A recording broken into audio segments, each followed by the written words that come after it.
over the men in the middle and 7 minutes over the group containing Lance Armstrong. And I think most of the bike riders in today's race would prefer to be there right now. Yes, well, I can't swim, so I certainly wouldn't be able to do very well in that race. But there they come down the rapids, while high above we're going to see the passage of the Tour de France. And this is the peloton now crossing over the Whitewater Rapids, as they will now be entering the town shortly for the climb. This is the chase group, and they don't look, Paul, as though they've got much fight in here. Well, somebody no, Stuart O'Grady has gone. I can't believe it. I don't know what's going on here today. He's inspired. Unbelievable. Stuart O'Grady, the sprinter of the Tour de France, third overall in the green jersey points competition, has gone out on his own. But you know, this is not an attack to try and win the stage. This is just to ride the climb as comfortably as he can. But he is in an unbelievable day today, one that he will remember for a long time to come. Because for a sprinter to ride at the front on a mountain stage, that's a big thing. It is, but I'm amazed he's staying away at this stage. We know he wants the green jersey points at the line, but this is something he's never been able to do before. But he's ready, maybe right today, because he's taken advantage of the in-battle in-house between the yellow and Beloki. Once those riders come to this mountain, they will push on all of the way. There's no question of that. But you've got to take your hat off to a man who's trying to get points on the mountain stage, and they're not as high, of course, as at points on the flat stages. It's a tough climb, this, at 17.5 kilometers. The summit, 1,970 meters, 6,500 feet above sea level. The average gradient, well, just inside 7%. But you know what? The bottom part is the worst part of this climb, because I think the first 10 kilometers are probably around about 10% in places. Good crowd all of the way up here. Laurent Jalabert sitting at the back for the moment. Miguel Martinez is setting the pace. Iban Mayo, I can't believe, will not want to chase down Stuart O'Grady, but maybe he's tired. This rider is blazing the trail and doing it so well at the moment. The gaps have gone to question marks now on Stuart O'Grady, but it's 5:17 to Laurent Jalabert, 7 minutes 16 to Lance Armstrong. A very, very interesting time gap is that. Looking closely here, Jalabert, Paul, yeah. Had a good day in the saddle today, because he didn't expect to do quite this well. He thought he might get some points at the top of the first climb of the day, the Col du Galibier, but he will be exceptionally happy with getting himself second place over the top of the Col de la Madeleine. And right now, well, basically he's just riding a tempo to survive, because he knows that fairly shortly he will see the yellow jersey of Lance Armstrong come forward, because it's the same scenario he saw when he attacked on 2 big days in the Pyrenees. Same town of Mako now for Stuart O'Grady, still ahead of the rest of them. And riding very, very solid. He must have done a great climb on the Col de la Madeleine. He must have felt good halfway up, because he was dropped by the group and he came almost up to them on the climb, just had to finish it off on the way down. So here's a man feeling good today. Well, looking down on this group here, Race Radio just crackling the name of Robbie Hunter. Robbie Hunter just going off the back of this group as we start the first few kilometers of the ascent towards La Plagne. Hunter was in the early breakaway as well with the other sprinters, Fanini and Stuart O'Grady, who is in second place on the road at the moment. He's been caught by the yellow jersey group of Lance Armstrong, and now he's just popping out of the back. Armstrong still under no pressure. Don't forget, he's climbed this hill twice in training already, when he was out wrecking the course. And now he's going to remember every bend. That's why he does it. Ramundus Rumzas so far has shown him he is brilliant at following wheels. We haven't yet seen him attack. And he's in the same position he's been in every day, sitting off the shoulder of Armstrong. Well, the Frenchman now taking up the pacemaking in the group behind Stuart O'Grady, who's second on the road at the moment. He's 5 minutes and 5 seconds behind the lone leader. And it looks as if Axel Merckx has taken off in the attack, the big Longines figure of the man who in the past has won a stage in the Giro d'Italia and has been the national champion. But that, in fact, is in response to the attack from Iban Mayo there in the orange jersey of Euskaltel-Euskadi. Now, he has got himself a pretty tough ride to go for if he wants to try and pull back Michael Bogard, because he's currently over 5 minutes in arrears. Well, I feel already that the main field are not going to catch the leader, although you don't know how hard they're going to ride. The crosswind indicated by the British flag. Stuart O'Grady there getting caught and passed by Iban Mayo, and the Euskaltel-Euskadi rider off in lone pursuit of the man who's led this race for an awful long time. Michael Bogert is the man at the front of the bike race at the moment. Stuart O'Grady, I think, just comfortably riding his own tempo, and he won't be too worried about trying to lift it right now. He'll just make sure that he doesn't lose too much time before the summit of this climb. This is a long, brave effort here by the man from Euskaltel-Euskadi, the Basque rider, Iban Mayo, but I think he's left himself much too much to do to try and catch Michael Bogert at the front of the bike race. Although Bogert has been on his own for an awful long time, he needs to pull back 5 minutes in the next 10 miles of riding. It's going to be very difficult, but you never know how the body's going to react. And look at this. Oh dear. He's suffering right now, but I don't think he's going to crack, because he will have dosed his effort over the last 100 kilometers. Well, this is a marvelous picture of a man now riding to hopefully victory on La Plagne, but he's going to have to hold this rhythm yet for an awful long way. You can see now the sweat appearing on this man. The sweat, when you come to these mountains, is absolutely unbelievable, because it doesn't just appear on your brow. Your arms start to pour with liquid, especially on these climbs, and especially when you go at the slightly slower speeds. And he will do what he can to try and keep that tempo riding just for the moment. On the front end of the main field, it seems to be that Lance Armstrong is very much isolated as we read Dawn Jaja. Experience telling here. He knows he's not going to win the stage today. He knows he's going to get caught by the jersey of Lance Armstrong in a short while, so he's just going to ride and try and conserve as much energy as possible, because he knows he has to do battle again on the last big Alpine stage if he's going to make sure he wins his King of the Mountains jersey for the second year in succession. And I think it came as a big surprise to him last year when he did win that King of the Mountains competition, because I'm sure he never thought he would take that title at the Tour de France. No, but he did, and there goes an attack there, and it looks like a Cofidis rider has gone. It should be Kovalev, I would think. No, it's a CSC. Sastre having a little go here. Now, this is an interesting move. The first of the attacks has come on the lower slopes. Now it's up to the Once boys to counter the move. If they do, Armstrong will go. Otherwise, he will allow this to happen. Well, it is Carlos Sastre, and acceleration coming from Rubieri on the front there. He will look after Armstrong for as long as possible, and you see how difficult this is at the back. Ooh. Men are getting popped off all of the time. This is Mikel Pradera, the man who had the flat tire in the team time trial for the Team Once. This is Laurent Brochard at the back in the pink and white jersey of the Jean de la Tour team. Cedric Vasseur is number 49. He's going out to the back right now as well. All of these riders being put under severe pressure right now. That is Alexander Botcherov in the dark blue jersey with the blonde hair, the Russian rider on AG2R. And as soon as the pressure has gone on at the front end of the main field, you can see an awful lot of riders in difficulty. Andrei Kovalev going off the back too, so he's not having a great tour this year. No, he isn't. He lies 16th overall at the moment. Carlos Sastre trying once again. He's really trying to stir up the pacemaking at the front end of this machine, and he is trying to stir up the overall standings at the end of today's stage. He's 14th overall, 16.5 minutes behind, and what he's trying to do is provoke a huge split in this group. But I'm surprised to see there is no reaction coming from the Once team from Spain. Look at the armada of motor bicycles there, Phil. They're waiting for the shot of the big attack of the day to come. Well, Sastre is gone, and really he can only be softening this up for something to happen with Tyler Hamilton. There's no reason other than that he's hoping to go all the way on his own. I think he's given far too much time now to the leaders to catch them.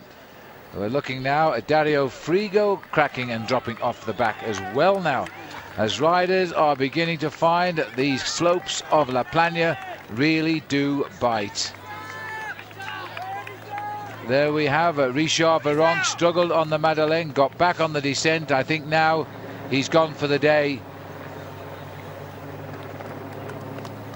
And the grimace now as the faces we see here of these riders on the final climb of the day. Tremendous ride indeed. By one or two of the, sorry, Paul, carry on. A lot of guys getting hammered straight out to the back of this group right now, Phil, and it's all because of, look at this, Carlos Sastre has already caught Laurent Jalabert, and very shortly he will go by him and leave him behind. This is his teammate. Jalabert will dig deep right now because he's a seriously experienced professional bike rider, and what he will try and do right now is pace his teammate off the front. There is the yellow jersey group of Lance Armstrong, still surrounded by his teammates, but still we have not seen seen any movement to the front of this group coming from Roberto Heras. And this is the damage that is being done, though, at the rear end of the field. The next Cofidis rider to go out to the back will be David Moncoutier. He's the man who was hoping to be the best French rider in this year's Tour de France. He was hoping to ride well over the Alpine stages. As we look here at Sastre continuing to ride up through the field, he's catching Miguel Martinez there right now. And Jalabert decided to sit up now. This is a sight that Jalabert has had over the last few mountain stages of the Pyrenees. He's been able to look over his shoulder and see Lance Armstrong coming forward. And I wonder if Lance will say anything to him today.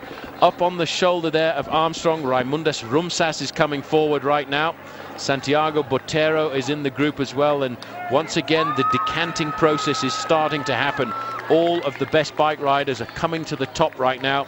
And they're being led once again by US Postal Service. Heras, Phil, is sitting comfortably in that pack, playing the waiting game to see whether or not he's going to move forward. It's going to be an interesting last few kilometers here. Here's the face now of Martinez, suffering on this climb, this vicious, vicious climb.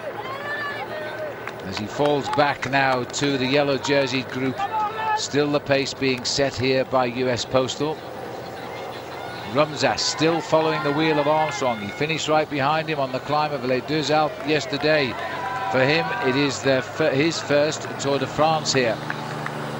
Levi Leipheimer is in the group as well, Phil, still looking very comfortable. He won't make any move at all because it's his own teammate, Michael Bogert, who is leading this bike race for the moment. His advantage, the last time we had it, was 5 minutes over Iban Mayo, who in fact has taken off quite dramatically to try and pull back this gap, but it's going to be a tall order to try and pull back that amount of time in just 11 kilometers. Miguel Martinez now caught and passed by the yellow jersey group, and Axel Merckx is still in contact with Iban Mayo for the moment, but what a tough day in the saddle for Miguel Martinez, mountain biker turned Grand Tour rider. Yes, and a racer too, Paul. He's willing to go out and try, and you always admire a man for doing that. Stuart O'Grady really finding it tough now. O'Grady passed now after a brave attack, but now passed by the driving of Rubiera here.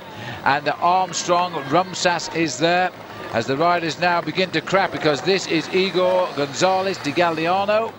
He too has hit the hard times on La Plana.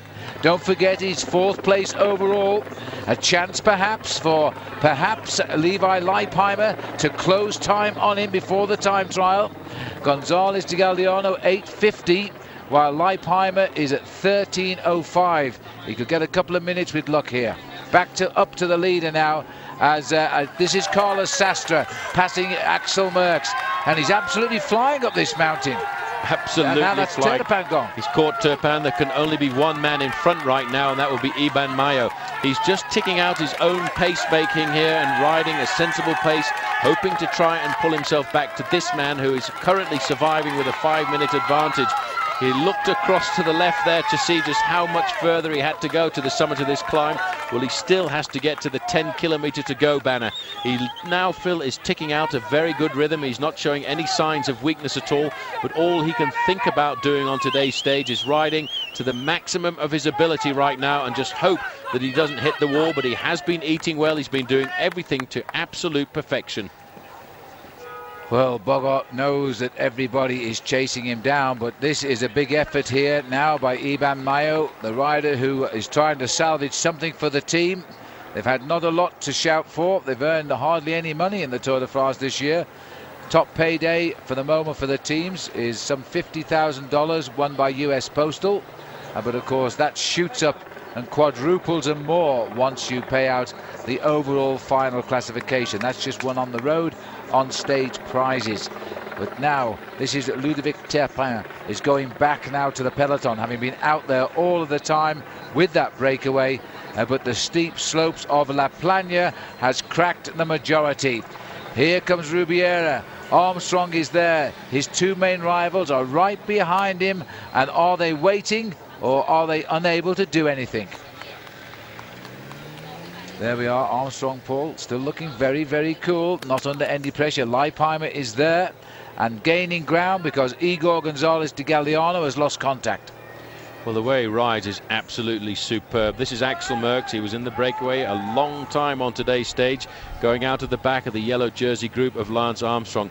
Lance is riding a very psychological race here, riding at the front, showing all of his competitors just how strong he is today and tempting them, goading them to come forward and try and attack him. Well, poor old Ludovic Turpin has dropped there. We saw him just tail from the back of the peloton as we join the back here. This is David Moncoutier, who had a great day yesterday and is up there now as, I think, second best Frenchman in the overall classification. He is actually the best Frenchman. He's gone over the top of Vironk and Jalabert after his fine ride yesterday, and that's a big honour for a Frenchman in the Tour de France. Well, he had said he wanted to finish in the top 10 when this race gets to Paris, and with a good ride on today's stage, he just might be able to move up that little bit further. This man is doing a superb ride here. He's been regarded as the leader of CSC Tiscali. Carlos Sastre has taken over the realm of leadership from Tyler Hamilton in this year's Tour de France, and right now he's catching Iban Mayo. Iban Mayo, the Euskaltel-Euskadi rider, has tried to bridge the gap. And right now, it's looking very good for Michael Bogart because he still has a 5-minute lead over Carlos Sastre, who's doing an excellent job right now. That was a superb piece of riding. He just rode past Mayo, one of the best climbers around, and just made him look as though he was standing still. Well, Sastre is doing himself no end of good here, lying 14th overall. He only has to gain a minute or so to shoot up the overall classification. This man is doing the ride of his life. And I think we're all beginning to hope now that he actually wins the stage, because Michael Bogart has been on the attack since the bottom of the Col de la Madeleine by himself. See, the face on Michael Bogart right now is telling us all about the pain and suffering that he's going through. It will be made just a little bit easier by the fact that he knows he's got a huge margin over the chasers, and the first chaser on the road right now is Carlos Sastre, and that sign over the road is going to be a breath of fresh air for him, because that will indicate that he has just 10 kilometers to go. He attacked after 40 kilometers of today's stage and went away on his own. He built up a maximum advantage at one stage of almost 9 minutes over the main field, and that right now has come down to around about 5.5 minutes, when it should be enough to survive. As long as he doesn't crack and as long as he doesn't hit the wall, this Dutchman today should take the glory for the House of Orange. He's got another corner coming up. It'll switch him right back onto his right shoulder in the field, next field above. Another flag from Great Britain there now. There's many Americans on this mountain as well, as Carlos Sastre, who's only won one race in his life, is trying to catch up with the leader. Just looking at Sastre here, Paul, spent all of his career with the Once team. Now he's gone on to the CSC team with Bjarne Riis. He is a team leader in his own right here. He's been given promotion when Tyler Hamilton wasn't penetrating the leaderboard as the team had hoped. Because don't forget, Tyler finished second in the just finished Tour of Italy. It's asking a lot to expect a rider to do two big tours these days. As we see the peloton here slowly getting smaller. But Mayo has got himself onto the back of this group now. But still up there are the two riders one-on-one. And it's Sastre versus Bogart. And Mayo just cracked. Well, Mayo's gone off the back of the group here. This is Stéphane Goubert just in front of David Moncoutier. He's the second place rider in the overall classification right now, because he will have leapt over the top of Richard Vironk. Vironk, I would think, will disappear way down the overall standings tonight, because he has not made contact at all with this group, and he's been in difficulty on every climb of the day so far. Armstrong is still looking comfortable at the front of the pack. Raimundas Rumsas is in second position there. Rumsas, if he wants to get second place, Phil, needs to go out on the attack right now and try and dislodge the Spanish shadow that he's had overall. Number 21, Joseba Beloki, as they go around the corner, indicating number 10. 10 corners to go to the summit, and around about still 800 meters of climbing. And according to our computer, 9 kilometers still to go to the finish. Now that is possible that Sastre could pick up the leader here and get the best result of his career. As I say, he's only won one race in his life. It was the third stage of the Tour of Burgos last year, a race in Spain. And he's largely been a main serious helper for team leaders on the squad of Once. But now he's got his own chance on this team. He was a great ally to Tyler Hamilton in the Tour of Italy, and now there's a chance for Tyler to repay him here. Well, all of the big names are in that group. In first place is Ribeira, Armstrong second, Then moving up to the tail end of Armstrong is Raimundas Rumsas. They're all in this group, and they're all racing against this unbelievable backdrop of the Alps, which fortunately, I have to say, Phil, the weather reports turned out to be wrong, because there was a big threat of rainstorms and clouds coming in for the latter part of the afternoon, but for the moment that seems as if it's going to hold off. Michael Bogaard will receive the accolades of the Dutch crowds towards the summit, but this man will receive the accolades of the Spanish supporters. Yes, they will indeed. And don't forget, they've all been watching the big screen at La Plagne. They know the heroic ride of Michael Bogaard today, and it's a Dutchman playing in the mountains, which is very unusual. There were some good Dutchmen like Henny Kuiper who could do it. He twice won at Alpe d'Huez, but now what a great ride this is by Michael. 4:41, it's still there, the gap is still there.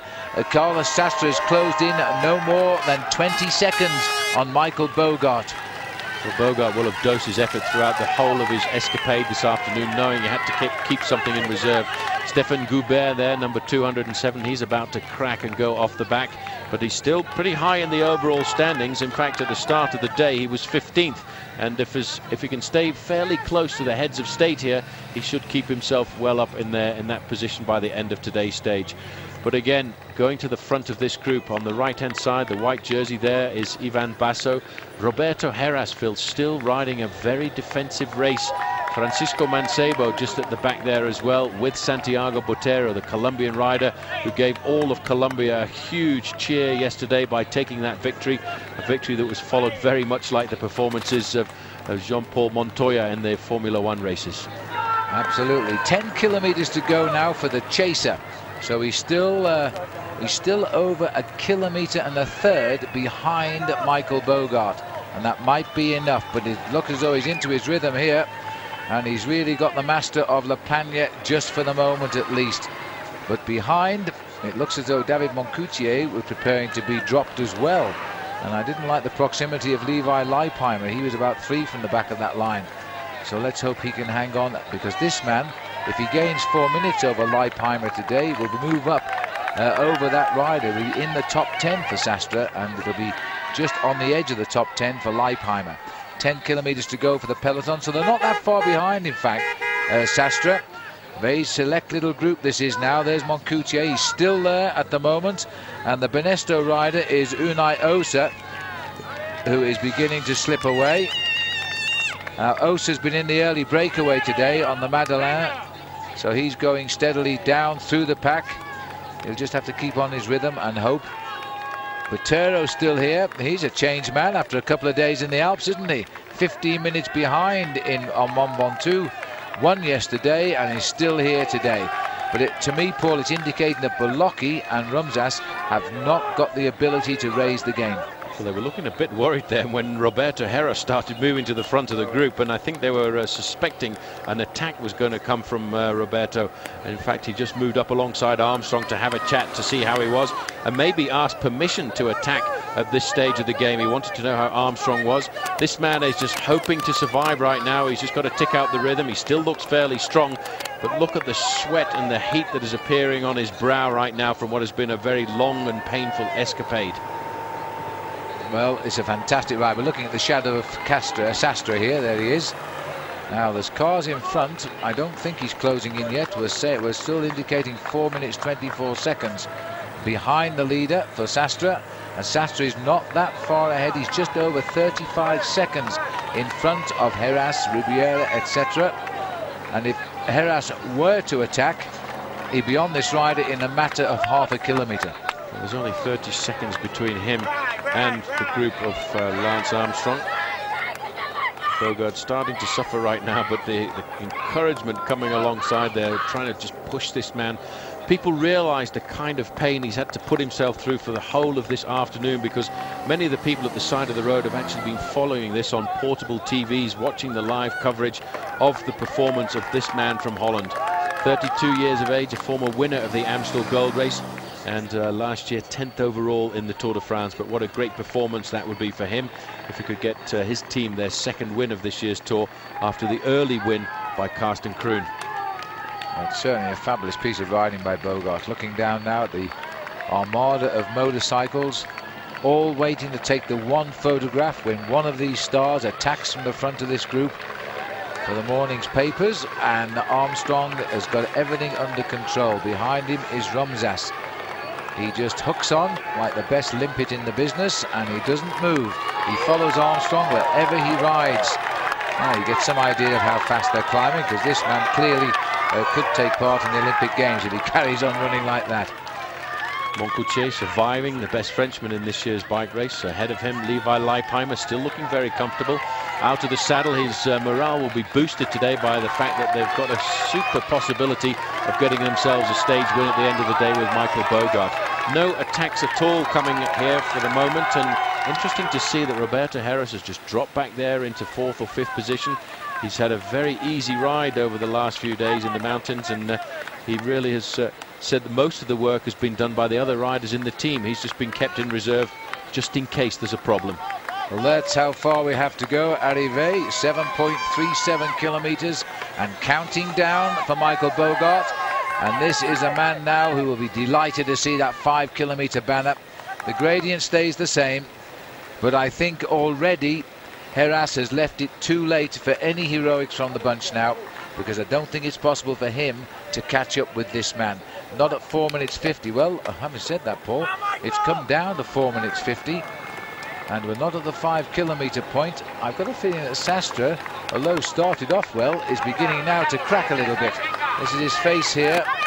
It is a vicious climb, this. We can't overemphasize just how steep this climb is. It's a very difficult climb to judge. 18 kilometers of pain all the way to the summit of this climb. And right now this man is just trying to find a rhythm and hope. As we look here, this is Michael Bogart getting a sponge from probably one of the Dutch supporters at the side of the road, and that will be absolutely refreshing. And if that water is ice cold, it can really snap you out of the kind of lethargy that can come over the body when you've been on a climb for this length of time. He still looks good. I mean, we expect him to be suffering, but he still looks as though it's strong, and he still feels good. And he just needs a little bit of a kick now, a little bit of inspiration, and I think the 5-kilometer banner might give him that. Well, it was pretty unfortunate 2 years ago in the Tour de France, because he crashed. You remember that very dramatic crash on a descent towards the end of the Tour de France on the 20th stage? They were just going down a slight left-hand bend, and about 5 riders went down, and this man was one of the riders who had to be evacuated away from the race, and so close to the finish on the Champs-Élysées, he couldn't quite make it. And what a revenge he would get on that if he could get himself the stage win today. And there's the Dutch national flag on the right-hand side. Well, that must help. There's the American flag showing the strength of the crosswind blowing from the right at the minute, as Michael Bogart tries to get the best stage win of his career in a big tour. Sastre trying to spoil the party, but not closing in that fast. He is pulling away ever so slightly. He's just on 58 seconds or so now ahead of the Armstrong group, so he's still moving clear. That's they're the villages which lie on the climb up towards the climb of La Plagne today. And you can see there the twists and turns of the mountain as it finds the least arduous route from the valley to the top.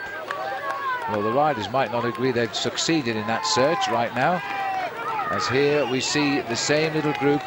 They seem to have settled in now. Nobody has been dropped for a while. Moncoutier is hanging on at the back. Yvon Basso is here too. Oh, I haven't said that. Perhaps David Moncoutier isn't hanging on at the back. Just about to crack right now. Moncoutier, the best placed Frenchman in the Tour this year. The leader of the Cofidis team is just disappearing off the back of the group, and when this happens, all you can do is forget about trying to stay in contact, find a rhythm, and try and lose as little time as possible on the way up to the summit. And right in front of him, taking last position in the group right now, is Levi Leipheimer. Starts the day in 9th place in the overall classification. But what a job this man is doing, Chechu Rubiera. His eyes are just concentrated on a small piece of road, maybe 20 or 30 meters in front of him. He's keeping the pace as high as he can. His body is screaming to stop right now, but he knows he can't. He knows he has to just keep riding to keep Armstrong at the front end of this group to prevent anybody launching a surprise attack.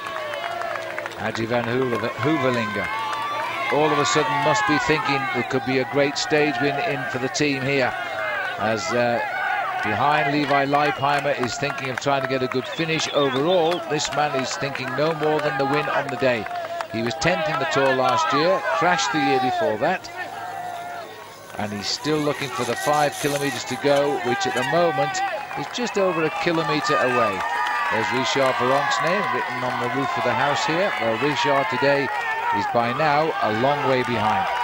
As are a lot of other riders, including Robbie McEwen, the man who leads the green jersey points competition. He was dropped very early on the Col de la Madeleine, as was Eric Zabel, and these men will all be just trying to survive on this very long ascent up to the finish. And 179 kilometers the race was today, and of that 179 kilometers, almost 50% of that was uphill. Rumsas getting a bit frisky right now, out of the saddle, coming up alongside Armstrong. But still, Armstrong has exactly the same position, exactly the same attitude, just sitting on the wheel of his teammate Rubiera. This is Leipheimer, 101 on the back, the leader of the Rabobank team today, but most of the glory for the Dutch team today will lie on the shoulders of the man who's opened up the race since the 40th kilometer, Michael Bogaard here, who still holds on to a 3-minute advantage, but it is now starting to come down pretty rapidly to Carlos Sastre. Oh, the whole body is putting power into those legs right now just to try and get up the mountain. Every time he picks his head up, he'll only see the road kick again. At least he's got the crowd shouting him on. They, of all the people, appreciate just how hard this mountain is. Many of them have ridden up here on the bike as well. So they know the strength of this man, and the pursuit continues. And it is closing now rather rapidly. 2 minutes 51 seconds is the gap now. Sastre still has a chance here. He all of a sudden has accelerated. He's now more than a minute ahead of the Armstrong group. And is this Mancebo in a spot of bother at the back now? It looks as though it might well be. So he too has cracked. Well, he's hanging on. He hasn't gone yet. This is a horrendous climb in the fact that it just seems to go on forever and ever. It never gives up. The gradient, the average is 7% all the way to the summit there, and that's where we're headed to right now on today's stage of the Tour de France. It's uphill all the way from here to the finishing line. The man who leads the bike race is still 5.6 kilometers away from the finish, and normally on a flat stage that's only about 7.5 minutes, but it's going to take him closer to 15 minutes today. Lance Armstrong, faithful teammate, and he's still got 2 teammates in this group right now. Chechu Rubiera on the front. Jose Luis is setting such an incredible tempo that a lot of other bike riders are being put into difficulty. Mancebo is having a hard time just holding on to the back. Santiago Botero in the green jersey here is the man who won yesterday's stage. He too is suffering. He's as much as he can, Phil. He's digging into his resources after a long breakaway yesterday to stay in contact with the yellow jersey group. 10 riders there are left in Armstrong's bunch, and Chechu is really suffering now. I don't think he's going to stay there much more than another kilometer before his legs will just say, we can't handle this anymore. But now comes the leader, and coming ever so slowly, but coming he surely is Carlos Sastre. 2 minutes 46 now. Huvelinger doing everything he can. He won't be allowed to keep his car here because he will be protecting him from the crosswinds, and he's just gone up there to briefly give him a little a show of encouragement, and maybe to tell him that banner says 5 kilometers to go, Michael. He's got to really dig deep right now. It's been a long effort for this man as he cruises across the signs for Miguel Martinez and the other French riders, Jaja and Virenque. He has got to concede 30 seconds for every kilometer remaining right now if he's going to win this bike race, because his advantage at the moment is 2 minutes and 37 seconds. It's a tough call for a man like Carlos Sastre to pull that much time back, but he will be a lot fresher than a man who leads the bike race at the moment, because he's been sitting in the main field for almost the whole of today's stage. Well, it's still nibbling down. 2:37 now. He's knocked another 4 seconds off. He's not coming that fast. But if Bogaard cracks now, he'll be on him in a flash. 4.5 kilometers to go to the summit today. It is where the finishing line is. We're actually about 2 kilometers short of the actual summit of La Plagne. And thank heavens they haven't taken them up there, Paul, because we're looking out of our window and it just goes up and over. It's a horrible climb. Roberto Heras now. So Chechu has had to call best, and he's sailing out the back there on the left. Yeah, there what a job, and look at the difference in the pace now. He's done a magnificent job, this man. He really is the super domestique that everyone would like to have on their team, one of the top Spanish climbers, and now at the service of Lance Armstrong. This is why Roberto Heras has been kept in reserve. He waited until Ribeira had done all of the work that he could. Heras himself, Phil, is in 8th place in the overall classification, and now he's picking the pace making up, and I don't think there's too many bike riders will be able to attack this pace, because Roberto Heras is a brilliant bike rider. Look at that, popping off the back there. You can see Ribeira has done his job. Yes, Ribeira's gone, so too Mancebo. The increase in pace by Heras has finally cracked the determination of Francisco Mancebo, which means we are 8 men now left in this bunch, which was rather large and just down in the valley. And Levi Leipheimer is still there, knowing that it's his teammate who is blazing the trail to glory today and the first prize on what has been the toughest of mountain crossings today. I cannot believe he thought he was going to stay away and win the stage when he attacked, but he's got to give it his shot now, and he's going to hang on with every ounce of strength. 2:30 now, another couple of seconds has been chipped off by this rider here, Carlos Sastre, and there is the, I think that's the 5 kilometers to go now for Sastre. Yes, it is. Well, he's slowly but surely eating into this advantage, and you can see the difference in the pedaling action right now. His pedaling action is a lot faster right now. He's a lot closer to 85 revolutions a minute. He's around about 2.5 minutes. And we're hearing now that Santiago Botero is going out of the back of Lance Armstrong's group. But that's not surprising, Phil, after the breakaway that he did yesterday of almost 160 kilometers. Well, Leipheimer won't be unhappy about that, because Botero came over the top of him in the overall yesterday after his ride. And here he is. Botero is now doing his own version of rocking and rolling as he loses contact approaching 5 kilometers. 2 minutes 20 is official at 5 kilometers to go for Sastre. He's continuing to catch, and I've got a horrible feeling, Paul, he will catch him. It's going to be tough, because the man at the front, look at the difference in the pedaling action. He's rolling his body around, just trying to find a little bit of weight to go down with those pedals each time he pushes down. You can see now the group of Lance Armstrong, 3 minutes and 10 seconds to Armstrong's group, so they are only about 40 seconds behind Carlos Sastre, and now it's a much fresher man on the front. Roberto Heras is setting the pace making. If this man loses 2 minutes on this group, the man here we're looking at in the green shorts, then Levi Leipheimer will move up 1 more place in the overall classification tonight. Well, when we came up this mountain in 1987, Stephen Roche knew that Pedro Delgado had to beat him up this mountain by more than 2 minutes, because Roche knew he could beat him in the final time trial at Dijon. At the bottom of the climb, Delgado had more than 2 minutes. At the top of the climb, Stephen Roche was in oxygen debt, but he'd saved the day and he went on to win the Tour. And Pedro is sitting 3 people away from us now, and I wonder if he's reliving this climb now. I'm pretty sure he is, because it was an important climb for him in 87 and in 84 as well. But this climb has always created some huge time gaps. In fact, when Fignon won this stage here in 1984, he won the stage by a couple of minutes, and it was really the battle behind between Roche and Pedro Delgado that was quite important. Now, there's no easy way to the top. There's no energy to be saved. There's no pain to be spared. He's just got to give it everything and hope now, because this rider is on a high and he's still closing in, holding at 2:20 for the moment. So he hasn't closed in since the 5 kilometer banner. Vogart will respond, I think, to the many Dutch people on this climb who would not have been expecting to be cheering a Dutchman home today. But the difficult thing about this climb is it never gives up. The gradient continues all the way to the finish line. It's not like 1 or 2 of the climbs that we go up where at least there's a few moments of flat for Michael Bogart to recover. There is no flat at all from here all the way to the finish.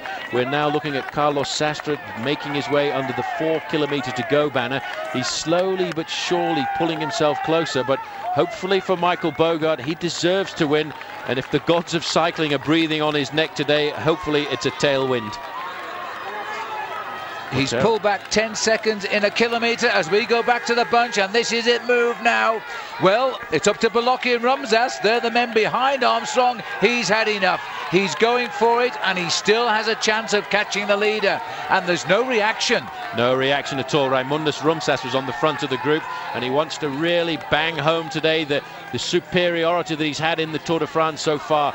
This is the man who is leading the bike race, Michael Bogard. He doesn't really know what's going on in the race behind him as Armstrong comes out, and he now is in lone pursuit of Carlos Sastre, who is in second place on the road. Let's have another look, Phil, at how that happened. He was in second place behind his teammate Roberto Heras, and all they can do is just look at this man fly. Rumsas was in the perfect position and didn't even alter his rhythm because he had no answer to the increase in pace.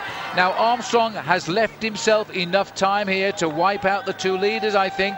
He's got to bridge a gap of 50 seconds on Sastre and approximately 3 minutes on the leader on the road. Well, you know what, when you think back to this training camp in the month of May, Phil, when he rode the whole of this stage, got to La Plagne, turned round at the top and went and rode it again, you realise this man knows more about this climb than any other man in that group. And I think it'll be interesting to see if he does manage to bridge the gap. And look how quickly he's bridged that gap almost to Carlos Sastre. It'll be interesting to see what would happen if he caught Michael Bogard, because Michael Bogard beat Lance Armstrong in a sprint finish at the Amstel Gold Race a couple of years ago by less than the width of a tyre. Yes, and as I said at the time, Paul, that if Bogard had been riding in any other country but his own country, he wouldn't have won that sprint. It was an inspired sprint that pipped Lance to the line. Interesting to see if Lance catches up, whether he would allow Bogard his moment of glory on this tough day. We'll see, because we might get the answers to these questions now. These boys are finished. There is nobody now to stop Lance Armstrong walking away with the Tour de France. Their legs are done for, as now Armstrong isn't very far behind Carlos Sastre, maybe 15 or 20 seconds. The arrival of the yellow jersey is imminent. There's anger in that face and concentration. He's reliving his training days of a couple of months ago. He knows every hole in this road.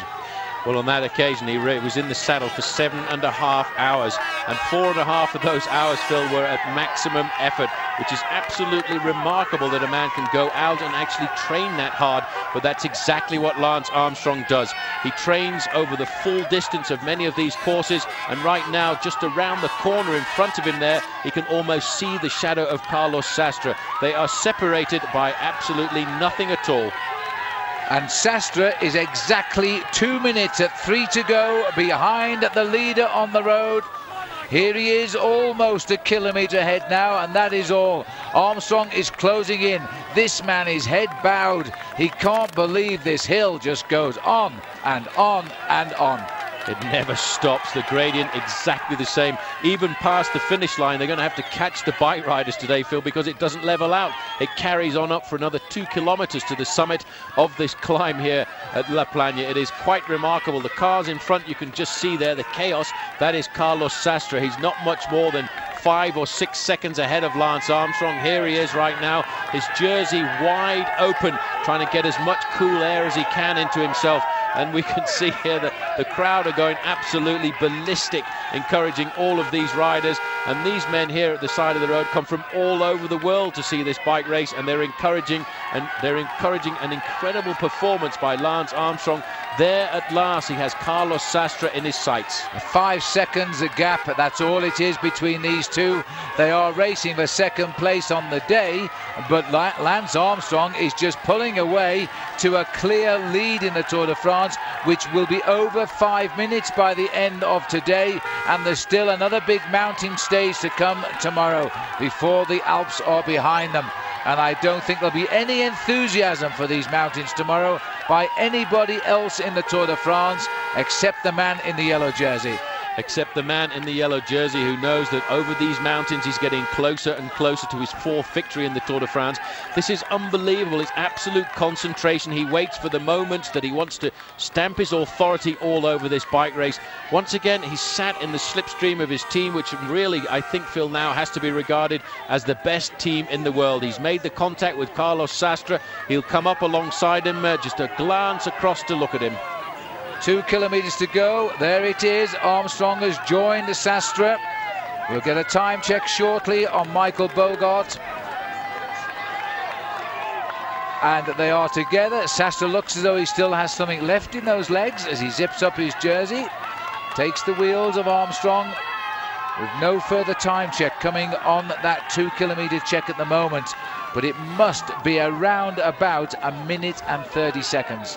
It's going to be tough for the man at the front of the race. He's really going to have to dig deep. His body will be telling him, please stop, let me have a day off, let me just finish the bike race right now. But he can't, because he's now inside the 1 kilometer to go sign, and that, I think, is going to breathe a huge sigh of relief for this man, because now he will win the stage, Phil. He must have been worried a moment ago when he heard that the yellow jersey had flown out of the group. The sweat is pouring off the face of Lance Armstrong. The concentration is in his eyes. He's fixed on the sight of the road in front of him. All he wants to do is build time between himself and the rest of the pack. Just how much more can Sastre take sitting on the back of this locomotive? Because it is 150. In fact, that's good enough. That's good enough for a well-deserved win by a great bike rider in Bogart. Armstrong, I think, would not have wanted to have wiped him out after the journey over the Alps today for him. But more importantly to Lance, he is adding time with every turn of the pedals now, and he pedals pretty quickly. Sastre, I'm not so sure will hang on if Lance kicks again at the kilometre. But these are the riders on second and third on the road. We've forgotten already about Beloki and Rumsas because our cameras are not going back to them anymore, because we're watching Armstrong make good his overall lead in the Tour de France, certain now to go over 5 minutes. Here they are. Beloki showing strain on his face now. So too Rumsas, who has no more in there. Still, we've got Ivan Basso confirming his lead in the white jersey as newcomer and young rider to the Tour de France. Leipheimer is still there as well and might even climb up 1 place overall. And I wasn't sure then, Paul, but I wasn't sure. I saw Heras. Heras was there. Just caught a quick glimpse of him sitting on the back. He won't do anything at all to contribute. Look at this. He checks over his shoulder. He wants to know where is the yellow jersey. He knows he's coming fast, but he knows that he's a long way behind Armstrong now at the 1 kilometer banner. It's very close, but in theory, Michael Bogart should not be much more than 500 meters to go to the finish line. And he's smiling now. That was a smile, I was sure of that. He knows now they're not going to pick him up. It's a gentle right-hand bend as he comes up to the line here at La Plagne. He must feel as though he's just climbed from base level to the moon, because this is such a mountain. And he's been the hero of the day. Is he breaking away from that group? Yes, he's going to love this one now. That's a real smile. It's been tough, you know. It's really been a long, hard 18-kilometer climb, and once he heard the yellow jersey had escaped the pack, he must have wondered whether he had enough time, but now he has, and he'll enjoy this victory salute because he's been dreaming about it for almost 3.5 hours. And probably more than that, Paul, probably 6 years, because that's when he last won his only stage of the Tour de France in the pouring rain of Aix-les-Bains in 1996. At that time, he was being tipped as a winner of the Tour de France. He finished 10th last year. He has finished 5th in the past. The crowd react to a hero of the mountains today. He can't believe he held them off. That is an extraordinary performance. That will go down as one of the best.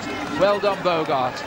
Unbelievable. And somebody better catch him. They better catch him pretty quickly, and the man there just getting inside, because it actually does not level out at all. Armstrong is 500 meters from the finish line right now, but what a great win by Bogart. They're actually lowering off his bike in front of us. Remarkable victory. 5 hours and 48 minutes for Michael Bogart. He is in absolute tears here. And he doesn't matter, laugh, cry, kiss the nearest man he can catch hold of. He doesn't know what to do in front of us as we go back to Armstrong, still gaining on all of his rivals in the Tour de France, going into the final showdown in the mountains tomorrow, and they won't know what to do. He's just eased up here, and he's allowed coming in from a training ride. It's amazing. Ridiculous. It really is incredible. The man has planned this Tour de France to absolute perfection, Phil. He's ridden these climbs more than anybody else, and that, I think, is the secret of his success. He goes out in the early part of the year when the temperatures are absolute freezing, in snowstorms, rainstorms, and he wants to know just exactly how his body's going to react. Well, there's a couple of seconds difference in time bones between second and third, and for that reason, I think that's why Armstrong has put Sastre in front of him, because he might well outsprint him to the line. This big man towers over the little build of Carlos Sastre. He doesn't come round him. He says thanks at 1:26. Armstrong comes through. Oh, he's just going to pedal through and look for the showers by the look of it. Here comes Beloki in 4th place. Beloki accelerating away. Rumsas, the limpet, is still locked on his back wheel, but he's not got the better of Beloki yet. He still wants those seconds to claim second of Beloki. And Beloki, I think, will be hard to do that, but Rumsas is a better time trialist than Joseba Beloki. They're split at the moment by enough time, possibly, but Beloki will feel safer if he gains a bit more time by the line, and I would say that's a 4th for Beloki, and the time gap just over 2 minutes. 2 minutes. That means that Armstrong will lead tonight by 6¼ minutes.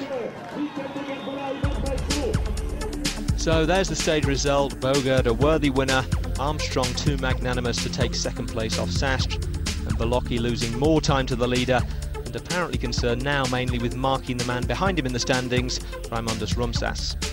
The man who started the day in 4th place, Igor González de Galdeano, finished the best part of 5 minutes down on the day, which dropped him a place in the overall standings. David Miller, meanwhile, was in the late arriving autobus along with Robbie McEwen, 34.5 minutes back, and neither of them was driving. Well, you can always count on Michael Bogert to give good slow-mo. Produced one of the great Tour reactions in 1996 when he won his first stage in Aix-les-Bains, and here he did everything but get off and wave his bike at the finish. After riding 150 kilometres on his own, though, he deserved it. After Richard Virenque and Santiago Botero, a great breakaway stage win for the 3rd day running.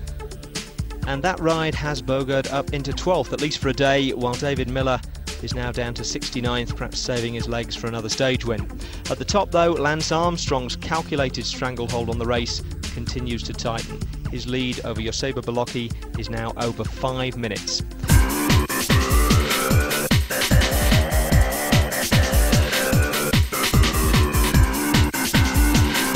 Hello, today was the final day in the Alps, and as if to acknowledge the fact, stage 17 had the riders swooping down off the last serious mountain of this year's Tour to arrive definitively back on the flat here in Cluse.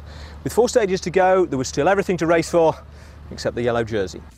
Well, barring accident or injury, he has got it, and getting over the last of the Alps would confirm it.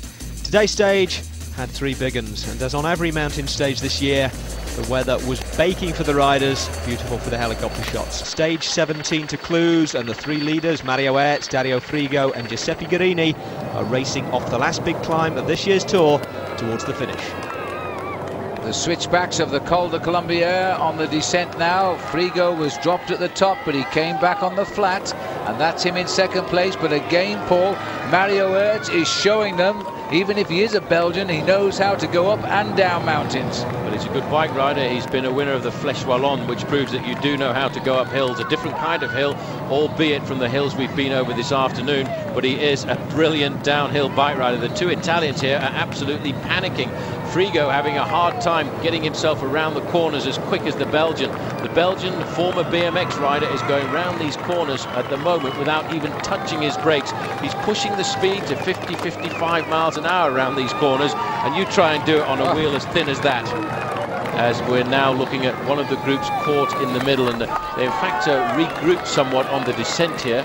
And there's somebody just going around the corner there, and it may well be that that is Santiago Botero, because he is giving it full gas on this descent. In fact, he isn't. He's still off the back with his teammate. This is Gutierrez, who's trying to stay in contact with his own teammate right now. I think the group of the men who are in between are just in front of those cars there. But look at the descent here by Santiago Botero. And this is the yellow jersey group. The yellow jersey group went under the 10 kilometres to go banner virtually the same time as the 3 leaders went under the 5 kilometres to go banner. So they're not coming across that gap before the finishing line today. They can relax a little bit and start thinking how they're going to beat one another at the finishing line as we descend now, not far away from, we are in the outskirts of the finishing line here at Cluse. Right now it is so important for one of these men to get themselves a stage victory, and both of the 2 men in 2nd and 3rd position, their teams have had wins. Lotto have had a win with Robbie McEwen. McEwen also leads the best sprinters competition, the green jersey. Telecom have had a win with Eric Zabel. Tacconi Sport, the team of Dario Frigo, have yet to open up their account. These are the second group on the road now. As we look, sitting on the back here, waiting and waiting as long as he can, is Marcos Serrano. No help at all, of course, for Sastre or Moncoutier, but there is a desperate chase going on behind, and he can't be more than 200 meters back, and that is Santiago Botero with Gutierrez. Back to the leaders here. They are looking for the 2 kilometers to go banner right now, and as we cross over the main motorway, Guerini is sat at the back now for about 2 kilometers as well. It's a nice road just here, but it doesn't stay that way as we approach the finish. That's 2 kilometers to go, Paul. It's a tricky finish, and I hope these guys have actually looked at the race handbook the night before, because in fact, with just about 150 meters to go, there's a nasty right-hand bend. Unfortunately, it's not a big bunch sprint charging down here into the finishing clues, because if it was, there would almost certainly be a stack up. You can see the strongest man in this group is Frigo. He's got a lot of power in those thighs, but the man who is very nervous in second position there is Mario Ertz, the Belgian rider. He looks as if he's got the acceleration to get by Frigo. I would expect Frigo will open up the sprint once we get to 300 or 400 meters to go, and if he's got the kick, then Mario Ertz will try and come by him. But watch out for a last-minute attack by the man in third place. Now this is the bit of construction I mentioned earlier, and watch out now, because Guerini is waiting here. He's going to take a flyer from the back. He's lined off just far enough to gather that speed, and Frigo, I would have thought, would not want to be in first place right now, and yet he seems to be content to hold it. And Ertz is rather like a track finish, because here it goes. He gave plenty of warning to everybody, and he's being chased by Mario Ertz, and I think that might send the advantage to Ertz, because Guerini has gone far too far out. At a kilometer to go, he'll have to do it all again. Now this is the turn that Paul mentioned as we start to sweep around the corner here, and a massive crowd in Clusa. But there's no straight finish here in the last kilometre today of the Tour de France. Ertz has done well to shut off, and here goes the counter. Frigo tempting them to open up the sprint. Nobody wants to lead it out, of course, because that's the advantage to the other two. And they go again. In fact, they hesitated there because Frigo is looking at Ertz, and this might be it.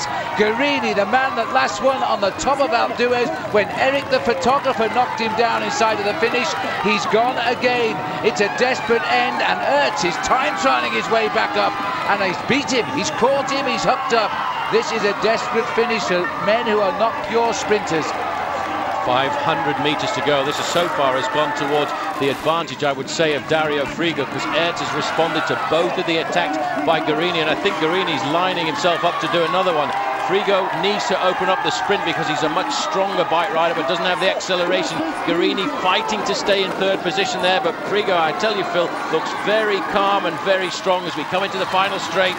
Well, here's where he must go again, but Mario Ertz, his only win of the year, the Flèche Wallonne Classic in Belgium, and Taconi Sports' Dario Frigo is going to get the win. The man who dangled off the back of the race on the descent, they should have got rid of him because he's won the day.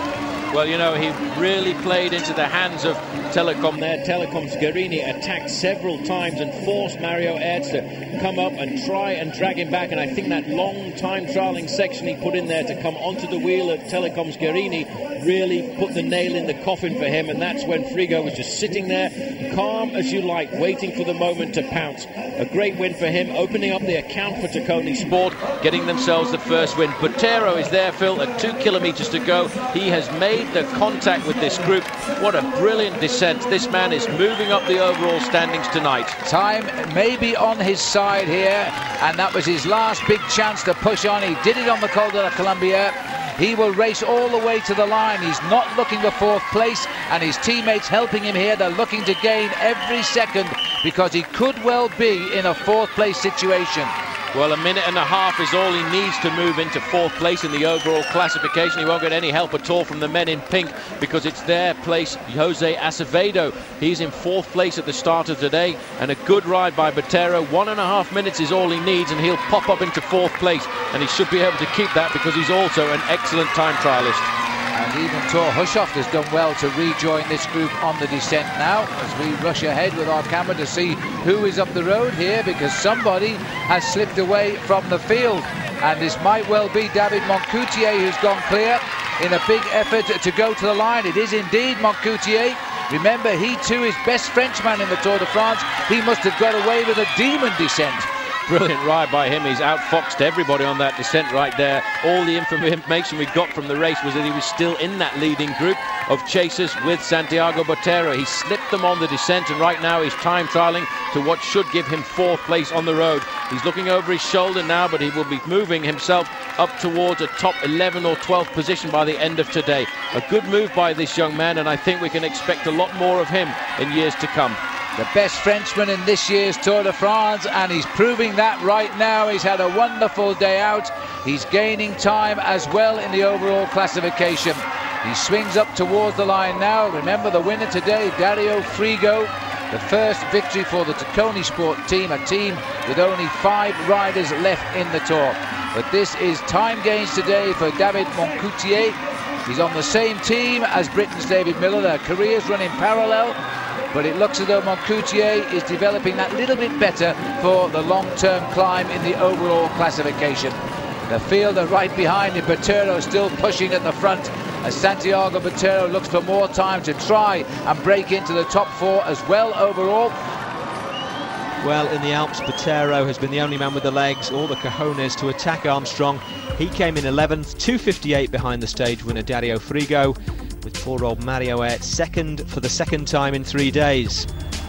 4.5 minutes back was the group containing Lance Armstrong, Joseba Beloki, Raimundus Rumsas and Igor González de Galdeano. So as expected, not even a nibble at Armstrong's lead. In a group nearly 20 minutes back were Eric Zabel and David Miller, with Robbie McEwen another 3 minutes behind them. McEwen and Zabel thinking ahead to the resumption of their green jersey battle tomorrow. Assured of victory in the King of the Mountains competition now is Laurent Jalabert, on account of there being pretty well none left. Although Kamikaze of the Mountains might be a more apt title, considering where he actually finished on most of the mountain stages. Santiago Botero lost his 2nd place in that competition today to Mario Hertz, but in the overall standings he's ridden himself back into 4th, 1 place higher than he was before he lost all that time on Mont Ventoux.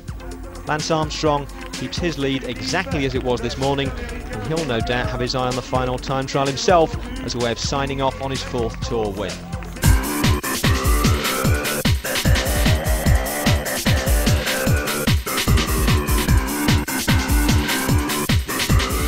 Stage 18 was back on the flat, well, flattish, and that meant the resumption of the tightest race in the Tour. Short of having an armhole each, Robbie McEwen and Eric Zabel couldn't be any closer in the green jersey competition, tied on 229 points apiece, with Stuart O'Grady too far adrift in 3rd to really enter the equation, and McEwen actually wearing the jersey only courtesy of a better record in the daily hotspot sprints. Now coming up was the individual time trial where neither rider would score any points, so the race was going to be decided on the road to Bourg-en-Bresse and the final day to Paris. Which is exactly the point it came down to last year, with Eric Zabel only overhauling Stuart O'Grady on the final hotspot sprint of the Tour. This year O'Grady has been eclipsed by his fellow Aussie Robbie McEwen, and so to a large extent has Zabel. The German, of course, is the incumbent, and he's been winning this competition long enough for his son to grow up on the podium. Never mind marks on the kitchen wall. Zabel Jr.'s height chart has been done by the cream of the world's sports photographers in 6 annual instalments. In a straight sprint, though, the German is clearly slower than the Aussie this year, and on yesterday's stage, Zabel acknowledged it. The first hotspot sprint came after only 10 kilometres, a rare opportunity on a mountain stage for the 2 main men still to be up front and battling for points. However, Zabel sent his teammate Rolf Aldag ahead on a solo break a couple of kilometres in advance in order to mop up the points and make sure there was no sprint. Not a tactic that impressed McEwen. Shows he's a little bit scared, I guess, and didn't want to sprint. For me, I didn't really care either way. The points are equal, but I still have the jersey, so technically I'm in front and he has to go and find the points, and if he wants to let his teammates go and take the points, then it's not going to help him any, so that's fine by me. But Zabel hasn't won 6 straight green jerseys without being smart as well as fast. He knows he's stronger over rolling terrain than McEwen, and he fancies his chances today on what is actually a very hilly course. There are also rumours that he's been offered the help of Lance Armstrong towards a record 7th title. Unsubstantiated, of course, and strictly against the race rules if true. What is known, though, is that Armstrong and McEwen aren't the best of mates, and if Robbie's going to become the first Australian to win the green jersey, falling out with the patron of the peloton isn't perhaps the best way to go about it. Today's route was, in official Tour terminology, a rolling stage. In plain English, full of nasty little climbs and not easy at all for the sprinters. Nonetheless, there were 2 intermediate sprints, neither particularly flat, with the usual 6, 4 and 2 points on offer for the first 3 riders, and points for the first 20 placings at the finish. Well, there were no points for either McEwen or Zabel at the first sprint of the day, because for the second day running, Zabel had been happy to send one of his helpers away. His top lead-out man, actually, Gian Matteo Fagnini, who got in a 10-man break that took all the points. There are 2 races in progress on the road to Bourg-en-Bresse, one for the stage win between the 3 leaders, Hushovd, Mongeant and Crédillacq, another one behind them to decide who's going to take the green jersey. We rejoin it with just under 3 kilometres to go. These 3 men now, Phil, are all sharing the pacemaking at the front, and they're all now trying to figure out how this sprint is going to unfold towards the end. The freshest rider in the group certainly looks to be the Frenchman there on the far side in the white jersey of the Française des Jeux. And we're looking at these guys right now holding on to their advantage of around about 40 seconds, Phil. Well, there's a long straight road for you, as we now see the city of Bourg-en-Bresse. And the only other Norwegian cyclist, Paul, I can think of having won a stage would be Luzardi-Den some years ago when Dag Otto Lawrenson rode for 7-11. It was a huge breakaway by Dag Otto on that day, and if I remember, you coined one of your favourite phrases on that instance by saying every Dag has his day. You pinch all my good lines. Well, these are the remnants, and they've got rid of the sprinters today, but 2 of them are very, very strong finishers, and that is Christophe Moreau and indeed Thor Hushovd. Hushovd, we thought, would have really been another man in that hunt for the green jersey this year, but he seemed to be doing all of that on day 3 on the second road race stage of the Tour, when he went away in the breakaway and didn't quite make it to the finish, and in the end was washed away in a terrible state. He lost 19 minutes in the last few kilometres of the day. 2 kilometres to go, and they're getting right into the outskirts of town right now. They're still holding on to most of their 40 seconds advantage over the chasers, and Eric Decker, Leon Van Bon and Gian Matteo Fagnini will be kicking themselves that this group has got off the front. They are still working together. There's no messing around, no tactical manoeuvring for the moment, as the man at the back here, the Frenchman, is tightening up the Velcro straps on his shoes. When you come into a sprint like this, you want to have everything as tight as possible. He doesn't want to have the thought of his foot moving around in those pedals at all here as we get in right close to the 3 leaders. They've all worked well. They've showed no signs of weakness at all. 2K to go now for the chasers today.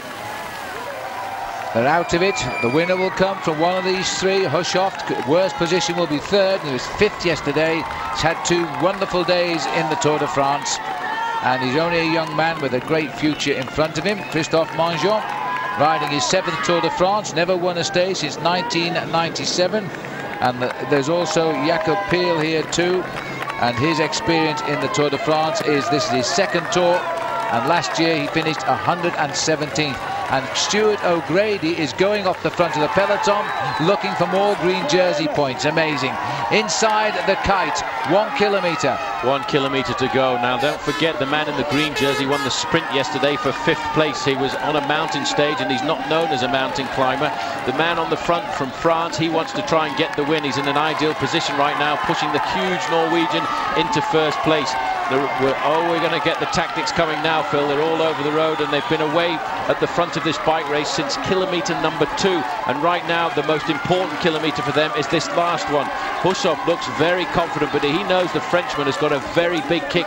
They are waiting. He's waiting for the sound of the tyres accelerating behind him, and then he will open up the sprint. 500 metres to go. Moreau is still in 2nd, looking over his shoulder to see if there's going to be the return of the group. There won't be. The winner will come from these 3 men. Well, licking his lips there, Christophe Moreau. He's forced the younger rider to lead him out, which is brilliant, but watch out for Jakob Peel. He can sprint very, very well when it matters.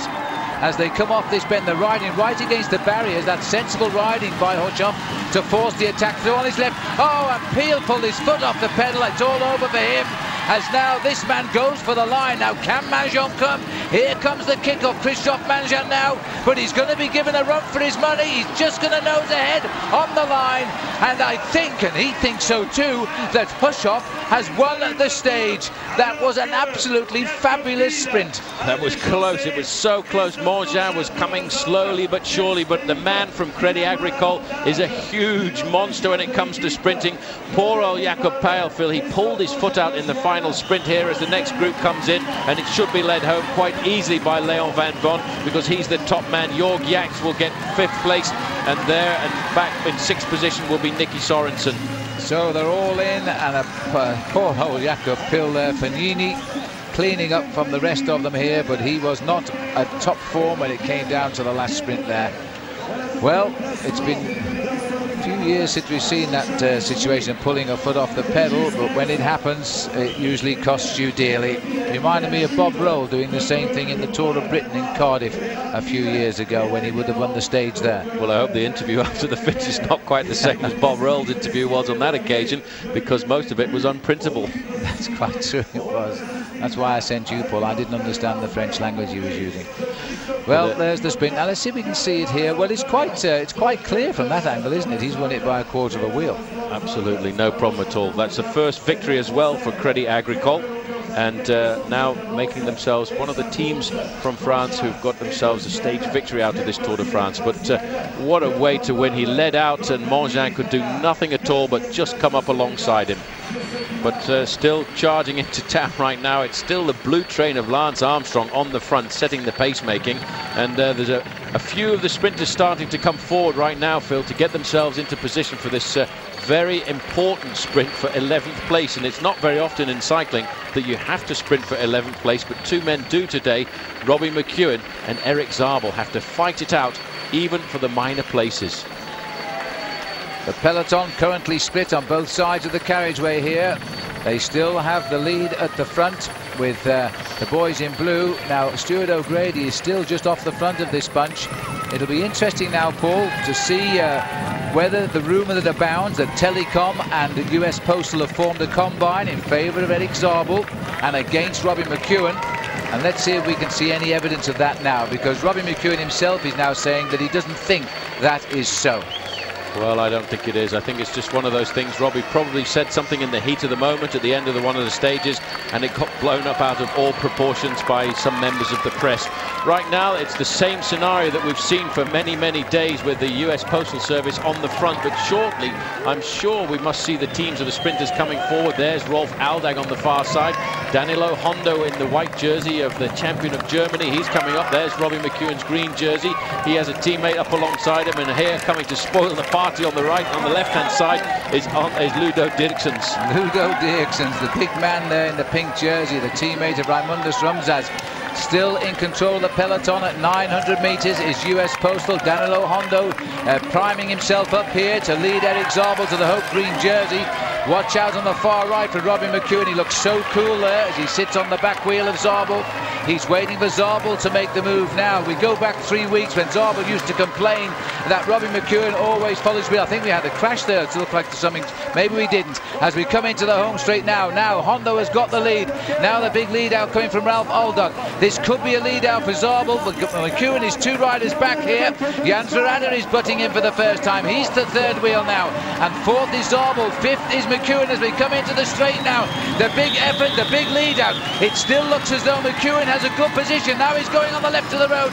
It's all clear sailing for McEwen here because they've given him the perfect lead out. On the line, McEwen gets it, and that will give him a 1-point advantage. That was a vicious sprint. They were fighting nail and tooth to the line there, Phil. Absolutely unbelievable. A touch of the wheels and Zabel lost his concentration for a fraction. They will be separated now by a single point, and that match will have to resume the day after tomorrow on the slopes of the Champs-Élysées. What a battle that was between those two men. They were really digging deep for that one. Oh, fabulous sprint, and Robbie McEwen still got the advantage. Tomorrow neither will score points in the time trial. That means there are 2 sprints left in the Tour de France on Sunday, and of course the 35 points for the man who wins the stage, and that is going to be some sprint on the Champs-Élysées. Took a point. That was the idea of the day. To be honest, I was really worried about this stage and that I'd lose points. Ends up I've taken another one, so that gives me confidence. It was a hard sprint, they're very fast at the end, but I was able to come past Eric, so it's been a top day. It's all going to come down to the Champs-Élysées. Not an ideal situation, I presume, but how are you feeling about it? Well, Eric's got it now, a 1 point deficit to make up, so it's up to him and his team to do the work for the intermediate sprints, and it's up to me to try and pass him, so that's the ideal situation at the moment. So tomorrow's time trial, you'll just be going through the motions, saving all your energy for the Champs-Élysées? Exactly. By the time we got to him, Eric Zabel was already resting his vocal cords, heading straight into the telecom bus to contemplate perhaps the loss of his points title after 6 years of domination. So that's the stage result. Hushoff ahead of Monjan in what was a two-man sprint in the end after Peel pulled his foot out of the pedal. And the Norwegian, who had a miserable first week hanging on at the back of the race, redeems his tour and that of his team on the last road stage but one. The last couple of days I am feeling good, and after 10K I went to the right breakaway, and I did a perfect technical race, so I was there with 3 guys and I was the strongest in the sprint, so yeah, it was good. The big sprint of the day, though, wasn't for first place but 11th, and Robbie McEwen took it ahead of Eric Zabel and Stuart O'Grady, with all the other big names finishing in the same bunch. So no recourse to the rulebook today, McEwen leading the green jersey competition by a whole point. Just 3 sprints to come now on Sunday, and he knows that whatever tactic Zabel throws at him are of limited use against sheer speed.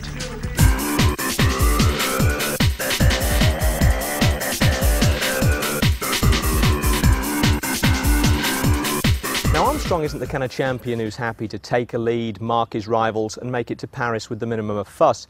He believes that the strongest man in the race has a responsibility to demonstrate it, especially when he's wearing the yellow jersey. However, having lost the first long time trial of this tour, he was well aware who the big threat would be in the second.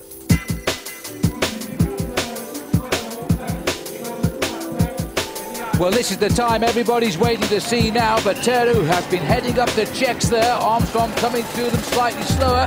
So this surely is now the time to beat. And he hits the line. 1 hour, 2 minutes, 18 seconds. Now Armstrong really will have to do something special.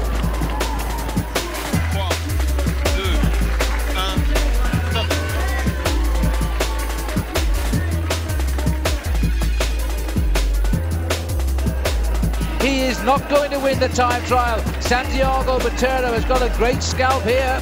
As Armstrong comes up, he will be 10 seconds down. 1:2:29 for Armstrong. Botero, everybody will say one person. I mean, he won the first one. He's won a lot of time trials this year. He still looks good in the race. So he's my pick. So fast forward to Sunday morning. Just tell us how you're going to be feeling. Probably hungover from Saturday night. No, just kidding. Just kidding. It was a joke. That's his first joke in 4 years, an ITV exclusive. And there's a look at how things stood coming into today's stage. Armstrong with his 5-minute lead over Joseba Beloki, and Beloki looking over his shoulder at Raimundus Rumsas, who was hoping to time trial his way up into second place. The course was 50 kilometres of sun-baked roads, with the first time check 10.5 kilometres in at the top of a testing climb.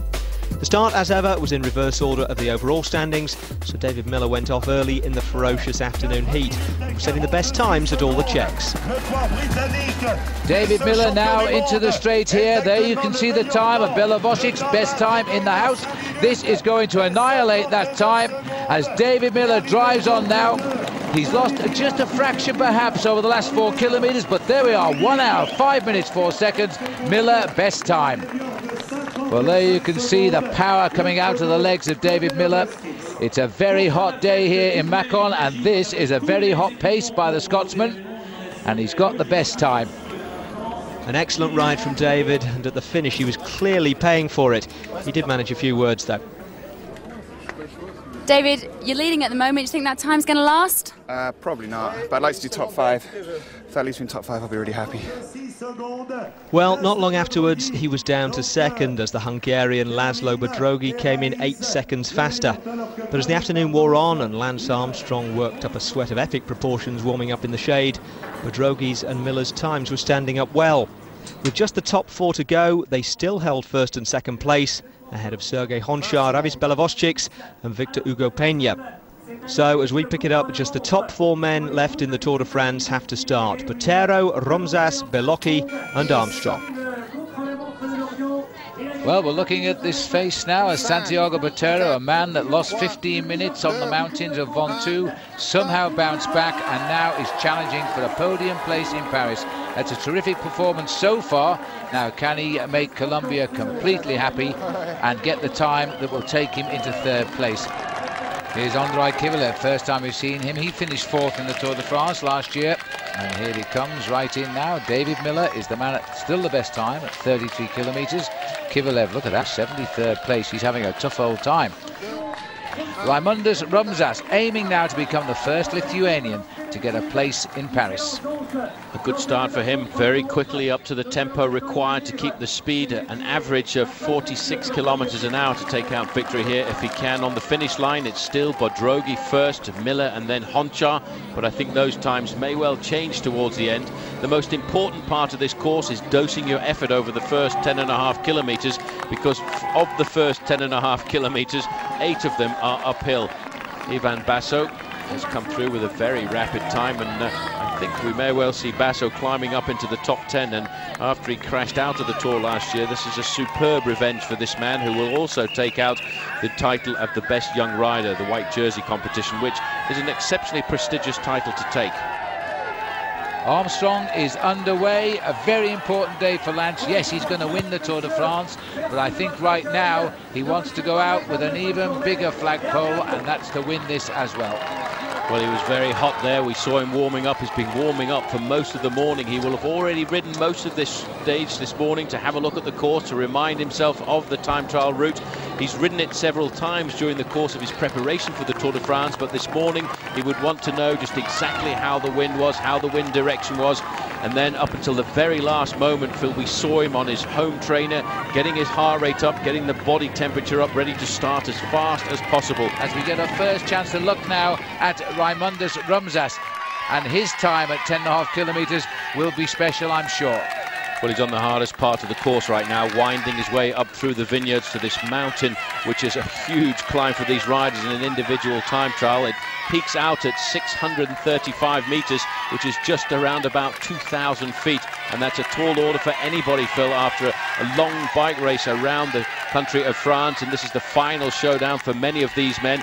He is hoping today that he can get one over on Joseba Beloki, but he's going to have to beat the Spaniard by 2 minutes and 18 seconds if he climbs up into 2nd place. And even if he doesn't, a top 3 finish was probably unheard of. Lance Armstrong blazing a lone furrow across the vineyards here near Mâcon.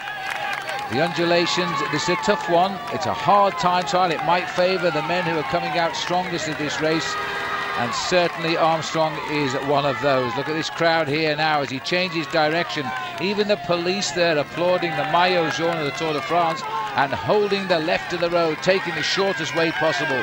And now Raimundas Rumsas still trying now for a time that will reshape the leaderboard. And I wonder, Paul, I'm expecting best time here. It's going to be very close, and as he comes up there, 10.5 kilometres covered.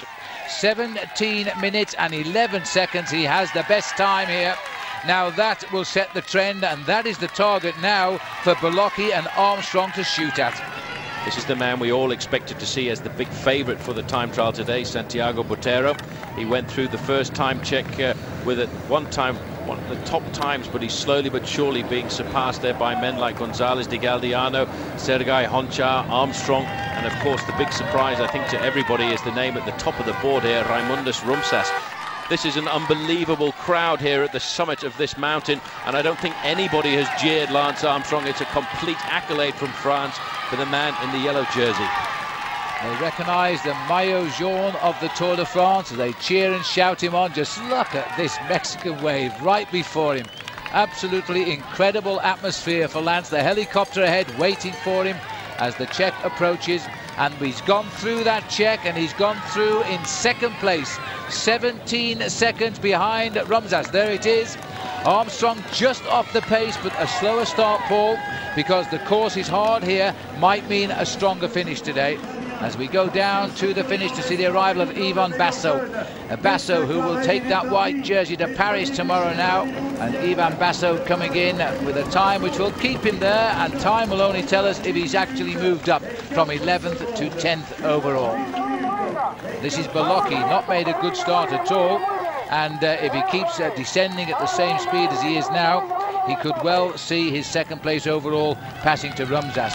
He's coming to the second time check out on the course after 33 kilometres. The fastest man so far at that point is still David Miller, the British rider, with a time of 45.37. But look at this, it is much closer to a half a minute in front of Miller's time. This man is burning up the road. As he now comes up to the line in 44.54. Now there's the target for Armstrong to aim at. He is approximately 6 minutes behind at this point. So 44.54, Raimundus Rumsas surviving to the 33rd kilometre and still giving it his best effort here. Armstrong now in the streets of Shan. He's too now looking to find out whether he can rival Raimundus Rumsas at the 33-kilometre time check. And look at this time right now. The man from Texas has picked up the pacemaking, Phil. He is accelerating. He's totally liberated right now. He's still got a little way to go before he gets to that time check, but it is going to be a remarkable time for Lance Armstrong. Raimundus Rumsas was the fastest man at this point, but right now the yellow jersey is beginning to dominate. Well, he's reversed it on this sector of the course, which is harder than the opening sector, and I thought that Rumsas looked as though he was beginning to suffer. He has now reversed a 17-second deficit here, Lance Armstrong, into an advantage of, well, I don't know what the advantage was now, it's switched. 44.47 anyway for Armstrong.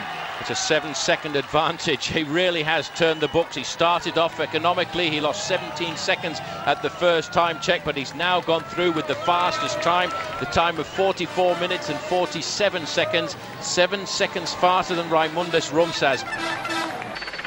The next man to come to the line will be this man, the huge success in Colombia, Santiago Botero. He's won 3 stages at the Tour de France over his lifetime. He's won the King of the Mountains. He's one of the rare men to beat Lance Armstrong in an individual time trial at the Tour de France. And right now what he's looking at is trying to make sure that he keeps himself up in 4th place, because he's not going to win the time trial today as he did between Lannister and Lorient.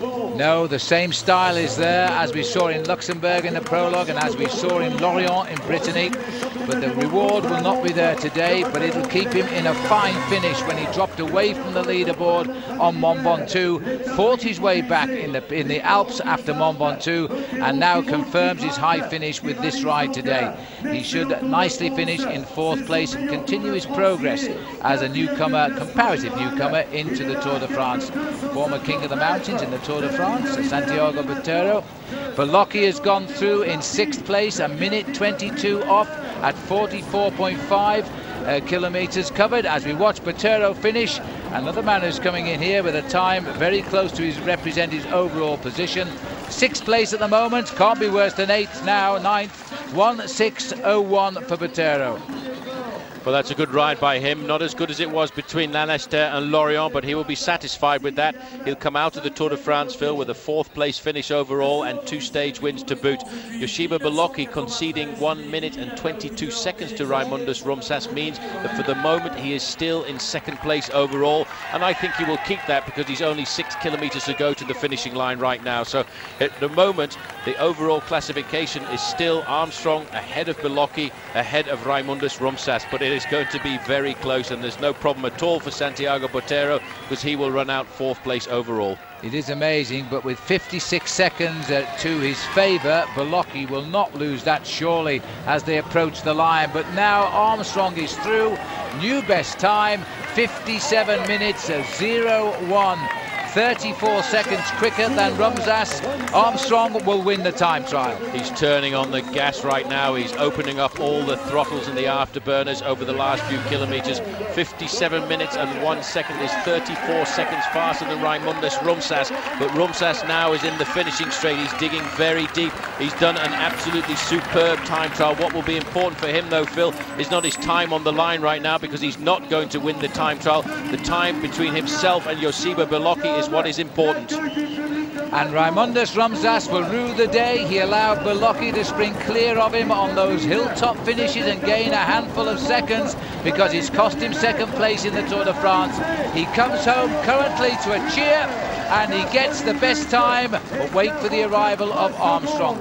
1:4:43 for Rumsas, and that when all the calculations are complete, I think he'll have lost second place in the Tour de France by about 45 seconds. It won't be very much at all, but what a brilliant performance by this man. He went through the first time check with the fastest time, and that would have been somewhat of a shock to Lance Armstrong, because he was 17 seconds faster than the man in the yellow jersey then. But Armstrong now, Phil, is getting into his rhythm. He is accelerating as he gets closer towards the finishing line. He went through the second time check after 33 kilometers, 19 miles, the fastest man, and he confirmed that again as they came into the outskirts of Macon at 44 kilometers by a 34-second beating of Raimundas Rumsas at that point. Igor González de Galdeano was a lot further back in 1:32, and Joseba Beloki at that point was in 7th place. 4 kilometers to go for Lance Armstrong, while we switch back to Joseba Beloki here now. The finish result is beginning to take shape. The only man who will break in there will be Lance Armstrong. He must do a time of 1 hour, 7 minutes and 1 second, Beloki, to hold on to second place. I think he'll do that. Armstrong currently 7 minutes 2 seconds behind officially now, taking into account the time losses and gains today. There he is now in this beautiful wooded boulevard of Macon, as Lance Armstrong is going out of this year's Tour de France on the high note he wanted, by winning the final time trial. And tomorrow he rides to Paris as a triple, well, I've lost count, quadruple. 4 wins now. Quadruple. 4 wins in the time in the stages of the Tour de France, and again that will match the number of victories overall in the Tour de France for him. This is Beloki now heading down towards the finishing line. Every second will count. He should be okay, but he's aiming for a time not worse than 1 hour, 7 minutes and 1 second. If it is, then he'll stand in his familiar 3rd place on the podium in Paris. I think he's done enough. He's riding very well right now. He had a tough moment in the middle of the course, but he's picking up his pace, making quite dramatically. Armstrong right now is also riding a superb time trial. He's posted the fastest time check at the last 2 time checks out on the course, and there's no sign at all of weakness in this man. Totally liberated. He's got no more responsibilities. He doesn't have to hold anything back at all today, and tomorrow he will ride onto the Champs-Élysées behind the blue train of the US Postal Service, the train that has guided him around the hexagon of France over the last 3 weeks of bike racing to absolute perfection, being dubbed right now one of the best teams in the world for the last 30 or 40 years. Armstrong has been the leader at the 2nd and 3rd check. He had to reverse a 17-second deficit on Rumsas. Rumsas has finished with the best time of 1:4:43. And Beloki, now racing into the last kilometre, cannot do worse than 1:7:01. I think he'll be okay, but you never know till the clock confirms it, as he now has 900 metres to go. Tomorrow they can sup the champagne on the road to Paris, but today this is deciding the final finishing position. To David Miller of Britain too is looking set now to finish 4th in this time trial today, which proves that he too is coming strongly out of this Tour de France.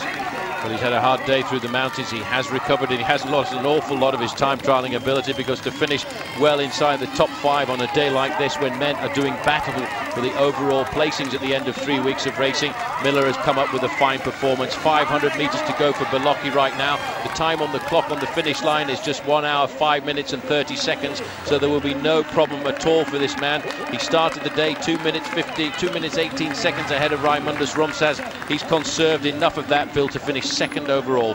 You're right, he is safe now. It'll be a 1:06 something, so that'll give him the victory of 2nd place by about that 45 seconds I mentioned, because as he comes up to the line, there's the time of Rumsas. Beloki, not the best time trialist in the world, but boy did he suffer today to conserve his 2nd place in the Tour de France. Hits the line in 1:06:01.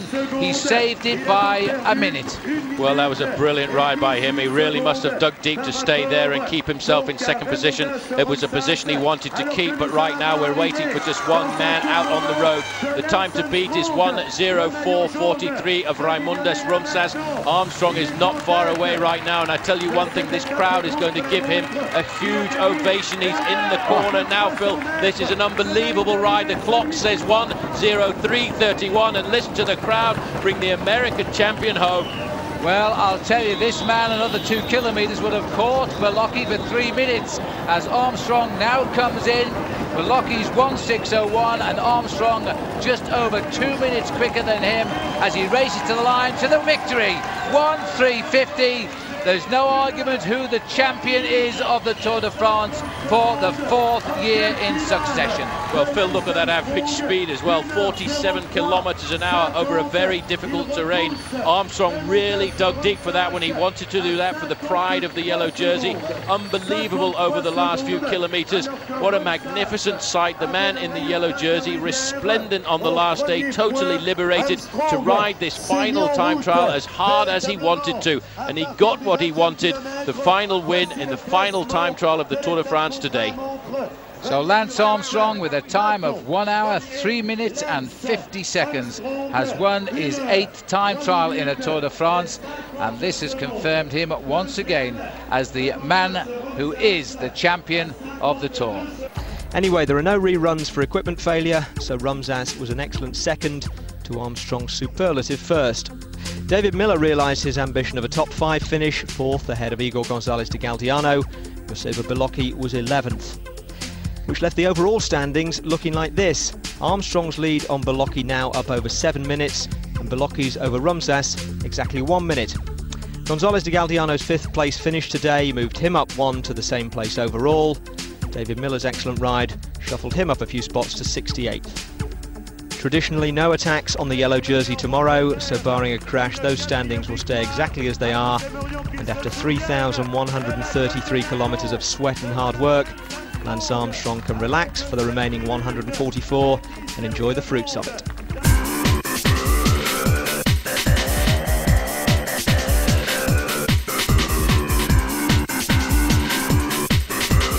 So 3,133 kilometres down, 144 to go, finishing with 10 laps of the chicest cycle track in the world.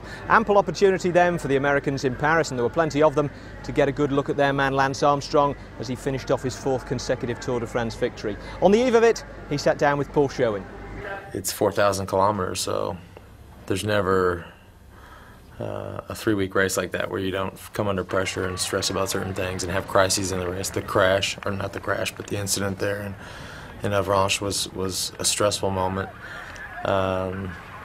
Losing time in the team time trial, losing the first individual time trial. Those were stressful points.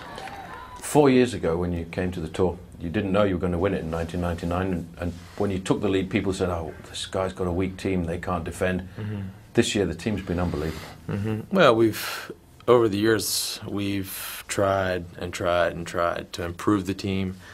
Everything about it, between riders, staff, equipment, training, mental preparation, everything. And finally, I think we're to the point where the team is at least this year, is close to perfect. The team made life incredibly easy, and I am very proud of this team. Well, if you ask me what was one of the most significant and intense moments, I would also say the climb to La Mongie with Roberto, because he was flying that day, and I was that was the most trouble I was in the entire Tour de France, on my own teammate's wheel. I don't tell people to slow down very often, but I was begging him to slow down. What's going to make you stop one day? Because I get the impression one day you'll just get up and say, forget it. I don't know. What can I say? The way I race and train and feel about the bike now is exactly the way it was 4 years ago. So it's not diminishing, it's not changing. Kids growing up. The kids are getting older, which makes it harder. I've yet to have a day where Luke says, don't go on the bike, or don't go to the race, or where are you going, why? That day might be difficult, but I think he thinks it's kind of cool. He thinks it's, as long as he can watch the race on TV, which he can do most of the time in Europe, then we're okay. Well, there are the hard facts of Armstrong Senior's 4th consecutive Tour de France win. 7 minutes ahead of Joseba Beloki of Spain. Lithuania's Raimundas Rumsas, the surprise of the race, in 3rd. Santiago Botero of Colombia 4th. And Beloki's Spanish teammate, Igor González de Galdeano, 5th. David Miller is completing his 2nd fall tour in 68th with a superb stage win to his credit. Now, just because Lance Armstrong was rolling gaily into Paris, fielding the occasional endorsement offer on his radio earpiece, didn't mean there'd be no racing on the last day. In fact, the final stage was shaping up as one of the most exciting for years. Robbie McEwen and Eric Zabel each had one stage win in the Tour. They'd both finished 2nd, and they've been splitting the daily hotspot sprints all the way from Luxembourg to Paris. In fact, until stage 18, they'd been tied on points before McEwen beat Zabel in Bourg-en-Bresse to come into the final stage leading by a single point. No Australian had ever won the green jersey, while Zabel, remember, had won 6 in a row. As things stood, though, the advantage was with McEwen. Yeah, well, always at the finish on the Champs-Élysées, I think just about everyone in the race wants to sprint there. Even if they can't sprint, they want to get a result, and everybody's excited on the last day on the Champs-Élysées. But I think it could be decided almost on the 2 intermediate sprints before the finish. So you're feeling strong, you're feeling good? I feel good, yeah. Yesterday I had a good day. It was the stage that worried me the most, but I'm still very, very wary of Eric Zabel, and I know he still hasn't given up, and yeah, he could have some trick up his sleeve. Are you nervous, the final day? Oh, of course I'm a little bit nervous, it's normal, but good nerves. Well, they started the day separated by a point, and there were 47 up for grabs on the stage. 6 for the first man through each of the 2 hotspot sprints, and 35 for the stage winner against 30 for 2nd place, so it looked like going all the way down to the line. Before the serious business of the day began, though, there was the usual last day of turn behaviour. Boys bringing in their Monopoly sets, Lance Armstrong leading the posties in a rolling toast, that sort of thing. Laurent Jalabert seemed to be on an uncharacteristically self-congratulatory bike, although it actually turned out to be a present from the manufacturers. Anyway, hilarity was suspended for the first sprint of the day, which came after 54 kilometres.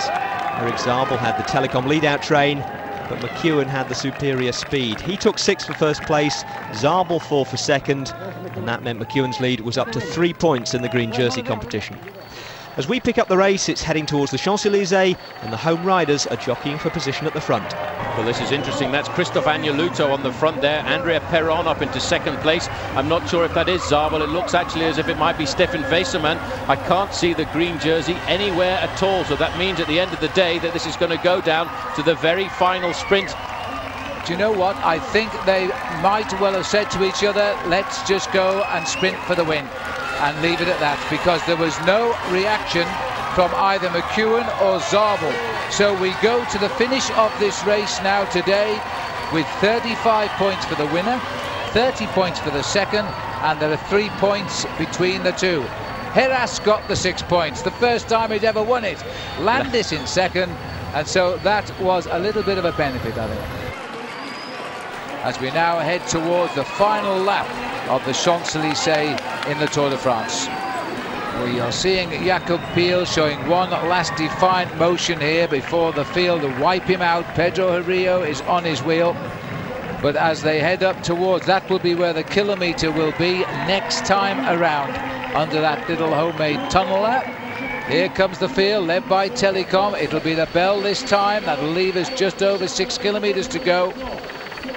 2 riders survive, but not for much longer. You can see the massive crowd down there as the speed over the ground of the peloton, 153 riders all coming together for the last 6 kilometres, I nearly said miles, of the Champs-Élysées. The flag in the background is the line of Flanders, and we've seen some good rides by the Belgians this time around.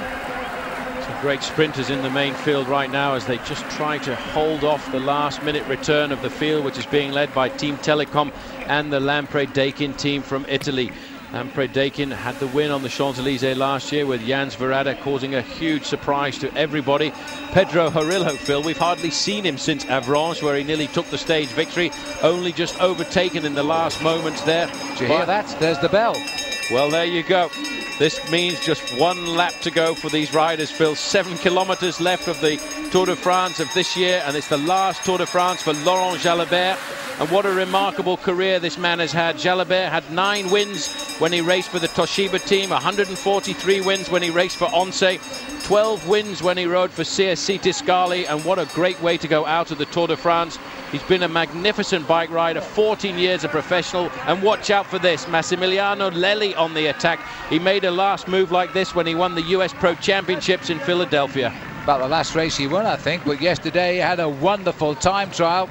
He is now a serious contender in the overall for a great finish in the Tour de France. This looks like Robbie Hunter, who's gone out of the front right now, and this is a man who's a good sprinter, but he knows if you want to win this stage, you're going to have to surprise the sprinters on the run out towards the finish. Laurent Brochard coming across to his wheel right now. A last-minute burst like this will really worry the sprinters. They're trying to keep it organised. It's hard to notice who's on the front, but I'm pretty sure it's Rolf Aldag right now. The South African, Robbie Hunter, in second position here, doesn't want to wait for the sprint. You know what, Robbie Hunter is a brilliant sprinter in his own right now, but he's trying to fox the sprinters by going out early. Brochard, former world champion, look at the bands on his sleeve there right now. Two men with an advantage, Phil, of not much more than 6 seconds. Well, you've got to take your hat off to Robbie Hunter. He is finishing the Tour de France this time around. He crashed out last time. It is now a great result for him anyway. He will come home and finish it in the Tour. Big effort now. Former world road race champion and a stage winner in the Tour, Ludenvielle. And that is Brochard. But look at this man. This is a Fassa Bortola rider, and I'm not sure whether it's not Ivan Basso. No, it's not Ivan. It's the white jersey, but not the white jersey of the leader.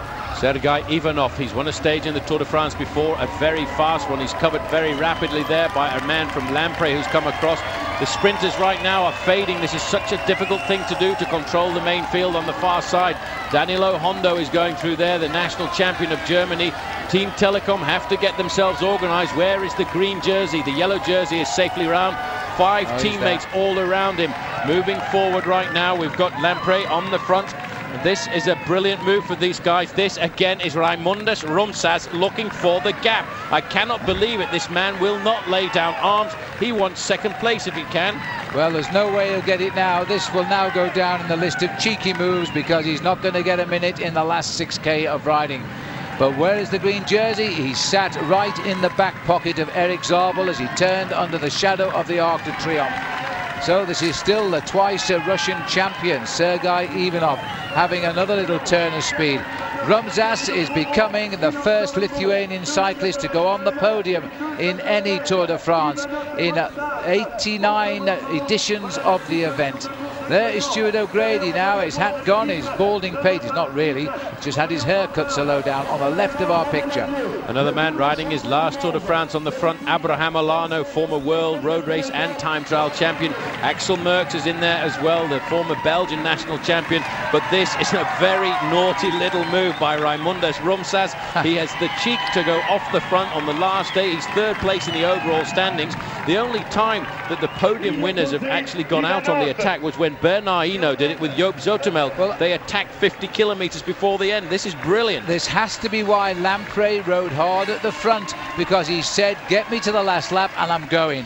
Now there's a 12-second win bonus at the finish. There's also the time gap between the riders, but it's all too late. There's no way this man can get a minute. Look at the speed of the race. I don't think it's going to happen, but what a show of aggression as he comes off the front. The sprinters must get it back together right now as we go through. There's another move coming off the front. It looks like the Cofidis rider Cédric Vasseur going clear across the Place de la Concorde for the last time. We're now looking at around about 3.5 kilometres for the finish. The whole of the field that will be together, I would say, Phil, when we come back. Well, this is fantastic riding as we now head into the final sprint of this year's Tour de France. It is going to be a desperate finish as well, because keep your eye on the green jersey and his location. He has got not much on his side, just a 3-point lead. We're looking here at the Frenchman, Cédric Vasseur, who's now fallen into second place, as we've got another power launch here by Alessio, a team that hasn't had a lot of success. Hinted at it with Laurent Dufaux, but then Dufaux left the race. I think this is Bastier again. He looks very much like him. He's a strong bike rider. Don't give him 15 or 20 metres over the main field, because you've got to pull it all back together. Team Telecom have disappeared off the front. It's the French team, Française des Jeux, right now. They've got an excellent sprinter, Baden Cook, an Australian. There's another Australian in the green jersey moving across there right now. That is Robbie McEwen. McEwen will be looking for the wheel of Eric Zabel. He's looked for the wheel of Eric Zabel since the very first sprints of this year's Tour de France, and he's right on it for the moment. Not far away, another Aussie, Stuart O'Grady, looking for the win as well. It's been a great year for the 4 Australians. Every one of them distinguished themselves. Bradley McGee winning in Avranches, and that was a wonderful occasion. Injured in his crash on the Col de Soulor, and now just wants to say he has finished the Tour de France as well. He's continued in pain for nearly 2 weeks. Bastia still hanging on here to try and turn this into a magical tour for him as well. But I don't know whether the Slovenian now can do much about this, because the field is flying. There's the face of the man. There's nothing more left in those legs now, only pain. He's got to hang on for about 1 kilometre and a bit. The field are breathing down his neck. He's just 1 kilometre from the line, and here comes the charge. He won't do it. This is the moment which was just a little bit too far. 1 kilometre too far for Havastia. He won't even finish in the top 50. They're all over the road right now, Phil. You can see inside the last kilometre right now, there are pink jerseys at the front. The team of Eric Zabel trying to get it launched. He knows he's got to try and get across the line in front of Robbie McEwen if he's going to make it 7 in a row. Rolf Aldag is on the front right now. There is Danilo Hondo. Cool as you like, Eric Zabel is there. Lance Armstrong has won the Tour de France under the rules. You cannot lose in the last kilometre, whatever happens. So let's watch the front now as Daniel Hondo brings on to the top Champs-Élysées now. The 2 men fighting for green. Watch for the boy in pink off to the right, and watch also for the whereabouts of the green jersey, because in fact it's out of it. Robbie McEwen has won the green jersey. Is he going to win the stage? He's taking on Baden Cook, but on the line, Robbie McEwen has gone out. The best result you could possibly hope for. He's won this stage before, but now, just as Lance Armstrong yesterday wanted to win the time trial in yellow, and there he is. Robbie McEwen has taken the green jersey in the finest possible manner, and I think he's crying. The only way to do it, the only way he could do it. Eric Zabel lost his wheel coming into that final corner. Zabel was under serious pressure. That he knew that he had to get across the line in first place. Zabel is disappearing. He won't even make the top 10 today. The big challenge coming from Cook on the outside. But look at the face of Robbie McEwen, Phil. Absolutely unbelievable. This proves that he is the top sprinter of this year's Tour, and he's worthy. He's very, very worthy of the green jersey at the end of the day.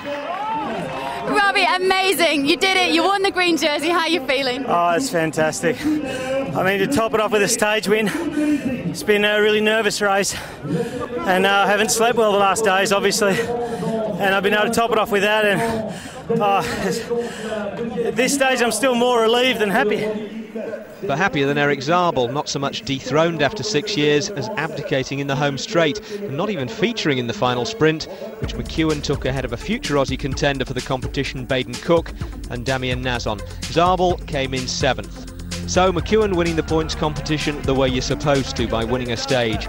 His second on the Champs-Élysées, incidentally, and that meant double duty on the podium. The first ever Australian winner of the green jersey, receiving it coincidentally from the Australian ambassador to France.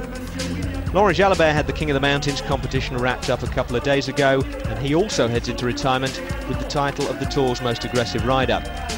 Best young rider was Italy's Ivan Basso, who took the white jersey off David Miller mid-tour and never looked like losing it. Best team were on say, but only officially. The real best team was the one that carried Lance Armstrong to his 4th consecutive Tour victory. And there are the facts and figures of it. Armstrong completing the 3,277 kilometres in 82 hours, 5 minutes and 12 seconds. 7:17 ahead of Spain's Joseba Beloki, second this year after 2 third places, with Raimundas Rumsas of Lithuania, the surprise occupant of the podium, in 3rd. David Miller finished 68th, having got what he came for, a superb stage win. You know, he likes to name his tours, Lance, or at least America likes him to name them. And after the comeback, the confirmation and last year's enjoyable tour, this was undoubtedly the tour of the team. They all have their little characteristics and emotions and memories, and look, they're all special. You wouldn't pick one over the other, but you know, the newest one and the latest one is always the most special at that time. And right now we're just all so happy, and it's a great team. No idea what 2003 is going to be called, but it should be well worth watching.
How you doing, guys? A lot of people ask me nowadays, when you live in Africa, how do you keep up to scratch with what's going on in the world of international cycling? Well, the way I do it is I get Cycle Sport every month. It tells me who's winning, who's riding well, and also gives me a lot of inside stories of the guys on the international racing circuit. It really is Cycle Sport that keeps me on the ball. Ah, so that's the secret and where Paul Sherwin gets all his facts from. Of course, from Cycle Sport. And the magazine is always at the big races. And with us today is Marguerite Lizelle and Bruce Hildebrand.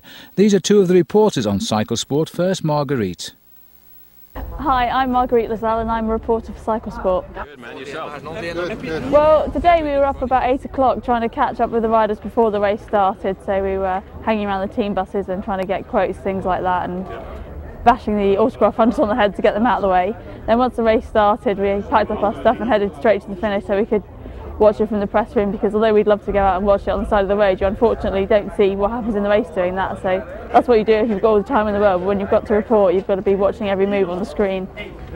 So I've been here in the press room all afternoon, scribbling away furiously, and now it's finished, so I've just got a couple of hours to get the whole report written. Best part of my job is meeting the incredible people that are both participate in cycling and also take care of cycling, the journalists, the riders, and the fans. The fans are great. The worst part of the job is probably having to do that job in poor weather, when jet lagged and eating bad food. I enjoy cycling as a hobby as well, but my main thing is watching the professional races. It's great. I think it's the best sport in the world, the hardest, toughest and most exciting. And one man who captures all of those exciting images is Graham Watson. For our money, the best photographer there is in the sport. He has a tremendous eye for the action. He knows all of the bike riders and they know him and they like him being around. He knows when to keep out the way and when to get the shots that matter. Huh? You like shooting bikes? I hate shooting bikes. But I'm making a section for Eddie Merckx for Tim Grady. So, do you want me to do any bits like close-ups or? Yeah, I've got some other shots on a CD. Yeah. And of course, Cycle Sport is at all of the big races, bringing you information about teams' equipment, no matter what the jerseys look like, and Mario Cipollini probably has the best. Now, here's a note from Joe Hadovich, our star cameraman. Hi, folks. Joe Harwitz, WCP cameraman and harmonica player, all-around good guy. But, folks, I'd be totally lost on the race scene if it weren't for my monthly subscription to Cycle Sport. All the information, the names, the faces, the players, who's in, who's out, who's hot, who's not, it's all there, folks. I'd be a Jethro Bodine over here in Europe, not knowing who to shoot, were it not for Cycle Sport. So if you don't get it, then get it. If you want to get it, check in with my main man, Paul Sherwin, and Phil Liggett for how to do it. Thank you, and continued racing!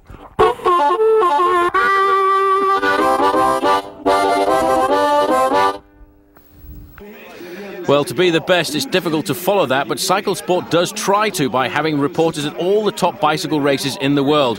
And Phil Liggett has a bit more of a message on just exactly why Cycle Sport is the best. Well, I hope you enjoyed the coverage. Now, this is a typical press room at the end of a one-day classic race. All the journalists getting the stories out to their national papers. Now, of course, I'm also a journalist for the best part of 40 years. And as you probably know, I hope you do, I'm the international editor of Cycle Sport magazine. Now, this is a magazine which is published in the United States and is proving to be very popular. I hope you're enjoying it, but if you're not, here's how you can subscribe to it.